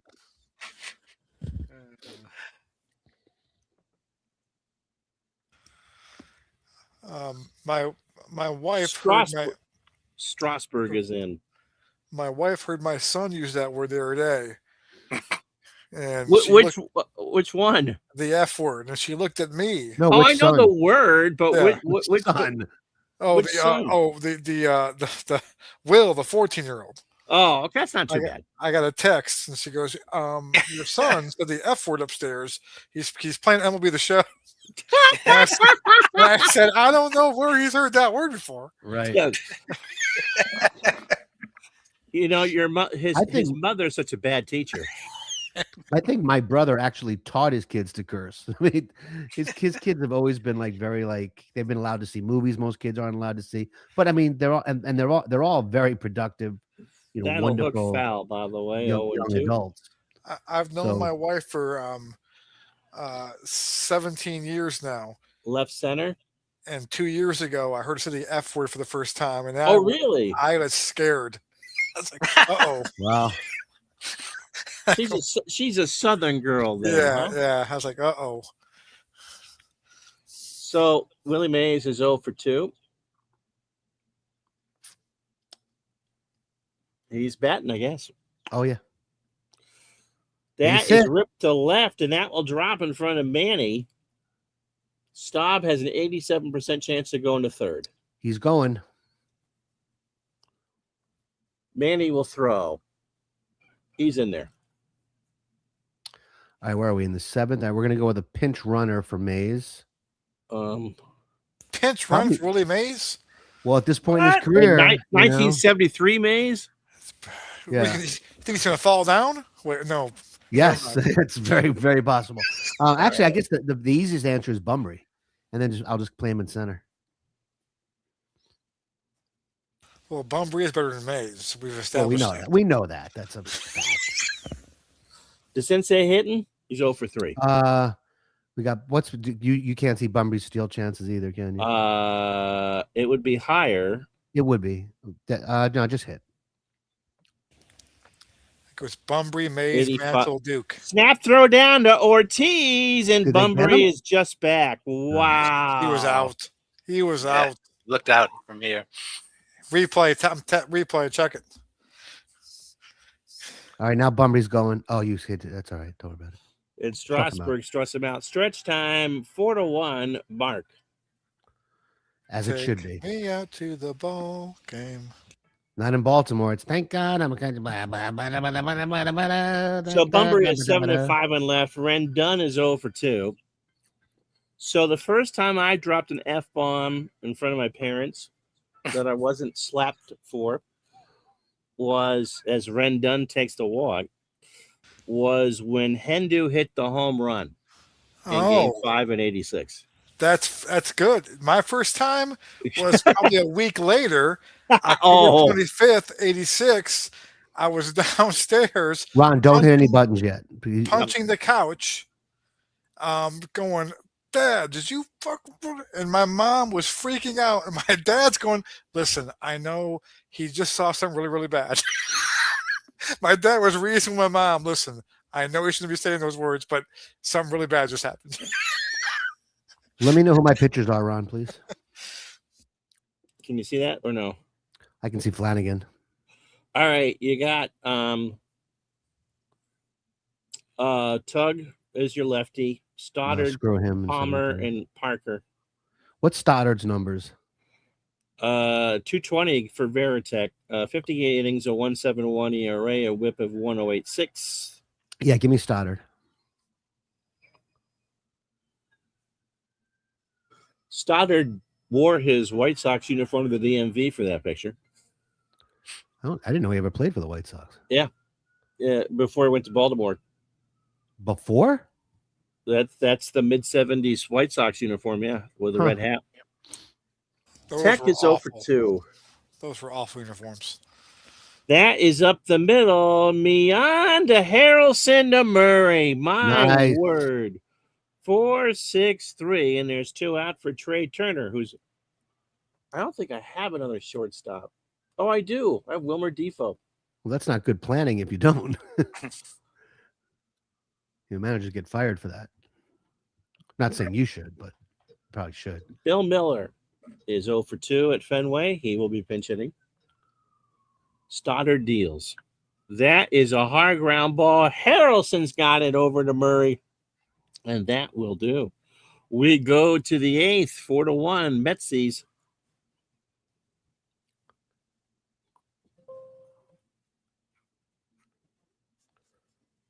So Defoe stays in the game, and I'm done with him. You're Ren done with him. I'm done with, but I never liked Harper. Cowboy up isn't right. I like Bryce. I like him. I like the way he plays. He had a down year the year I covered them, and every time that we talked to someone else, where's Bryce gonna sign for 18? Grody's 0 for 3 with the strikeout. Yeah, I'm staying with Grody. He's Okay. a better defensive catcher. Actually, they're both pretty good defensive catchers. Yeah, over the mound, Murph's got it over to Ortiz. 1 out. Bud Harrelson 1 for 4. He has struck out 3 times. Hitting. Draws the walk. The I way think he this walked like ballpark maybe is, 6 guys today, yes, my between yeah. them, at least. Mian, what's he gonna do? He is going to hit. Up the middle, that's a base hit. Damon, a Mezzo's pouring it on. 45% chance. He'll hold. For Singleton, 0 for 2, 2 walks, 2 strikeouts. He'll hit and run. He'll hit and run. Doesn't make contact to throw down to Rendon, and Harrelson is Rendon. 2 out. All right. Here's the big man. 2-2 to Kenny Singleton. Strasburg deals. Fly ball left center. Damon should track. No, he won't. This is long gone. He put that off the flagpole.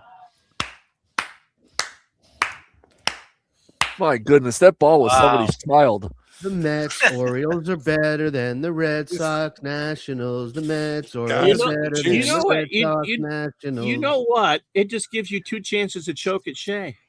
That's right. It seems like all the Marks guys are juiced up, and we got all the clean guys. Right. Yeah, definitely. Oh, yeah. Lots of Yeah. clean guys over there. Yeah. This is the enhanced series between. Andy Murray with the big 3-run homer earlier, or the big home run earlier. Right center, Damon. That is well hit. Damon in the triangle. He but gets Johnny makes the catch. We played 7.5, 2 more for the wrong team. 6-1 Metsies. Just remember, you're only as good as yesterday's starting pitcher. True. Who are my lefty relief pitchers? McGraw. That's it? You got to believe. You got to believe it's Tug McGraw. Yeah. He's the only one I have. You do have Kuzman if you want him. Nah, because let's see, we have 2 more Who can hit games. lefty. Kuzman's numbers weren't that great that year, right? No, and in fact, it's Matlack was better. Matlack was Yeah, In but fact, Matlack- Matlack will probably pitch tomorrow or next game. Right. No, just stick with Stoddard for now. See what happens.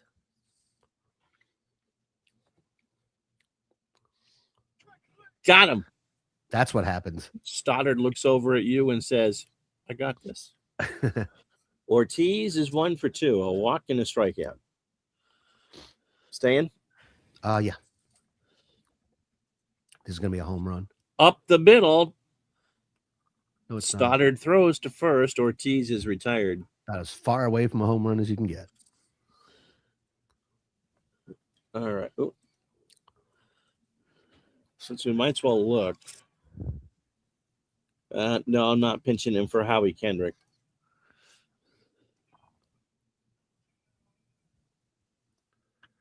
Base hit, left field.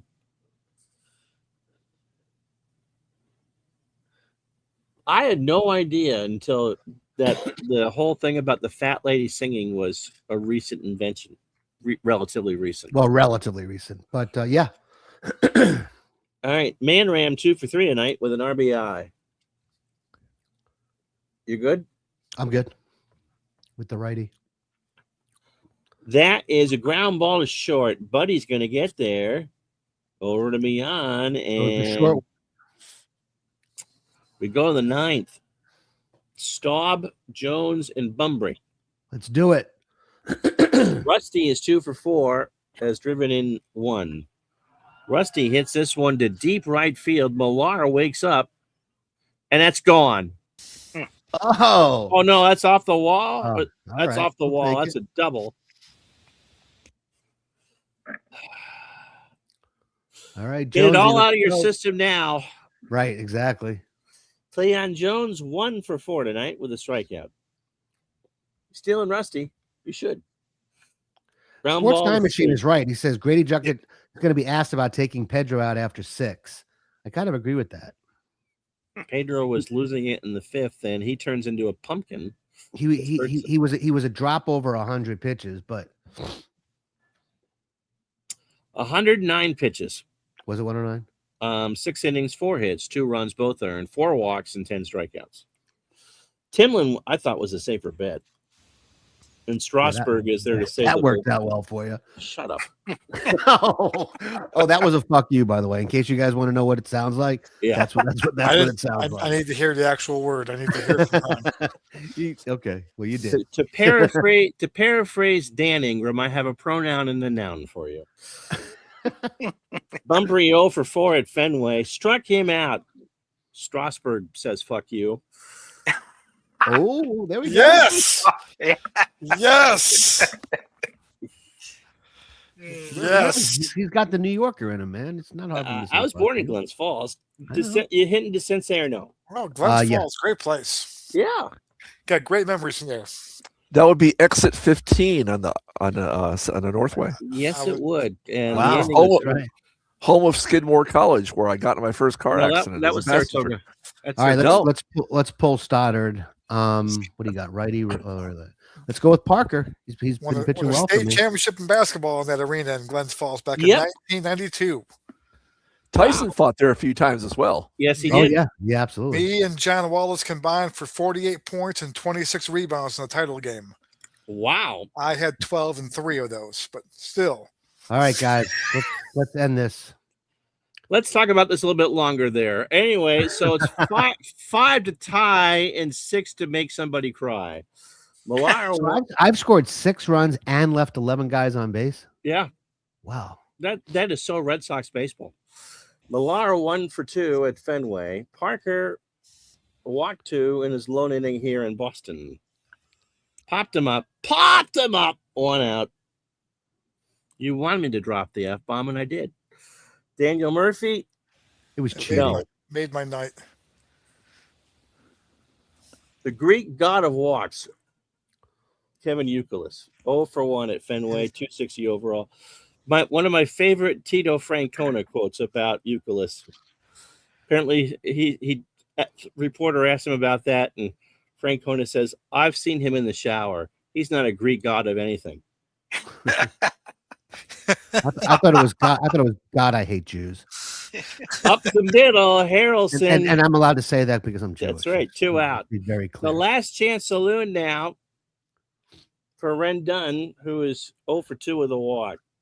Parker trying to nail this one down. He does. Grody, game Wow. over. Dominant. Harry Parker, dominant in this series. So 3 hours and 29 fake minutes. Pedro takes a loss. Flanagan gets the win, 6 innings, 5 hits. A run it was earned. He walked 4, struck out 7. Stoddard had plus stuff, gets the hold. Timlin sucked. Strasburg. We'll talk about this later. You hit 229 in Boston. He's getting less and less Vin Scully like as the night wears on. I haven't had anything to drink. Mike either. Timlin sucked. There's a great so I'm gonna there we close this out I'll or send this close to it you. up? So you took 2 out of 3 in Boston, and you got 2 chances to win at home. Yeah. Yeah. I mean, I think going into the series, I think it's pretty evenly matched. It I looked think like- I'm the it better looked hitting, maybe but you have the have better I was pitching. gonna say you have the better hitting, right. But I think I've out hit you. It's a shame we don't have the stats for the whole series, but I think I have. I don't know. I- You're hitting 229 for those 3 games at Fenway. Yeah, but there was that. Was it 3 you- games at Fenway? Yeah. Well, yeah. two, So, three- so we two, don't three- have the first 2 Mets games. right. One of those games I beat you. You soundly. pounded me, right? Right. Yeah. So 2 of your 3 wins have been blowouts. Well, that was a fun show. Thank you so much to Replay Gamer for coming on with us here on Box Scores from the Basement. Any final thoughts? Cubs Good lose show. 10 straight. Everybody enjoy themselves. We had a good I time. did. That's, Yeah. that's the Yeah. key. Absolutely. That's the key. I did. I want to say something to John real quick. Summertime for me, I'm going to learn to play some drive time football this summer. That's my Okay. goal. I got Cool. to figure out what season I'm going to play. But I'm going to go and now that I've got more time, I'm going to dive Yeah, into hit me- drive time football and be. Hit me up if you got any questions. I definitely will. I'm sure I will. But I forget what season. I might go a little 19. Might something in the 90s. I'm going to figure that out. I just let me put out. know. I just put out 95, I believe. That'd be that good. That could you be don't good. remember? You don't remember what season you put out? No, it's well. There's been so many, Alice. I know. he's got- that's I one got- thing. I've been in that Facebook group forever, and I'm like, I've been, I need to start doing this. It's been too busy, but yeah, he's got tons of seasons though. Let Yeah, me I got put a strong, 95. let me put a strong word in for the College World Series set too. You had that as a poll. I voted for the College World Series. Oh wow. What I am planning on right now is I have to rework the runs chart because college scoring is so much higher Mhm. than the range of pro scoring when it comes to accounting for all the league adjusted guardrails. So I'm actually working on that and the fictional set at the same time. So my Nice. plan is to do a College World Series from Nice. this year along with a fictional. John's so talented. Why can't I have that kind of talent? I just had the looks. Why I can't have the talent? So- I don't really want to disappoint you there, Pesky, but you might want to learn how to make games. Wow. That hurts. Wow. Good night, folks. Drive home safely. I was kidding. I love the Pesky. You know that. I Oh. was about to say I love the poll, but that's a whole different thing. All right, guys. I think we've done enough damage for the night. Take care, everybody. We'll see you See soon. you. Hey, don't forget to like and subscribe to the channel. Tell your friends about it, and we'll talk to you. Take Let's care. hope this show doesn't get banned.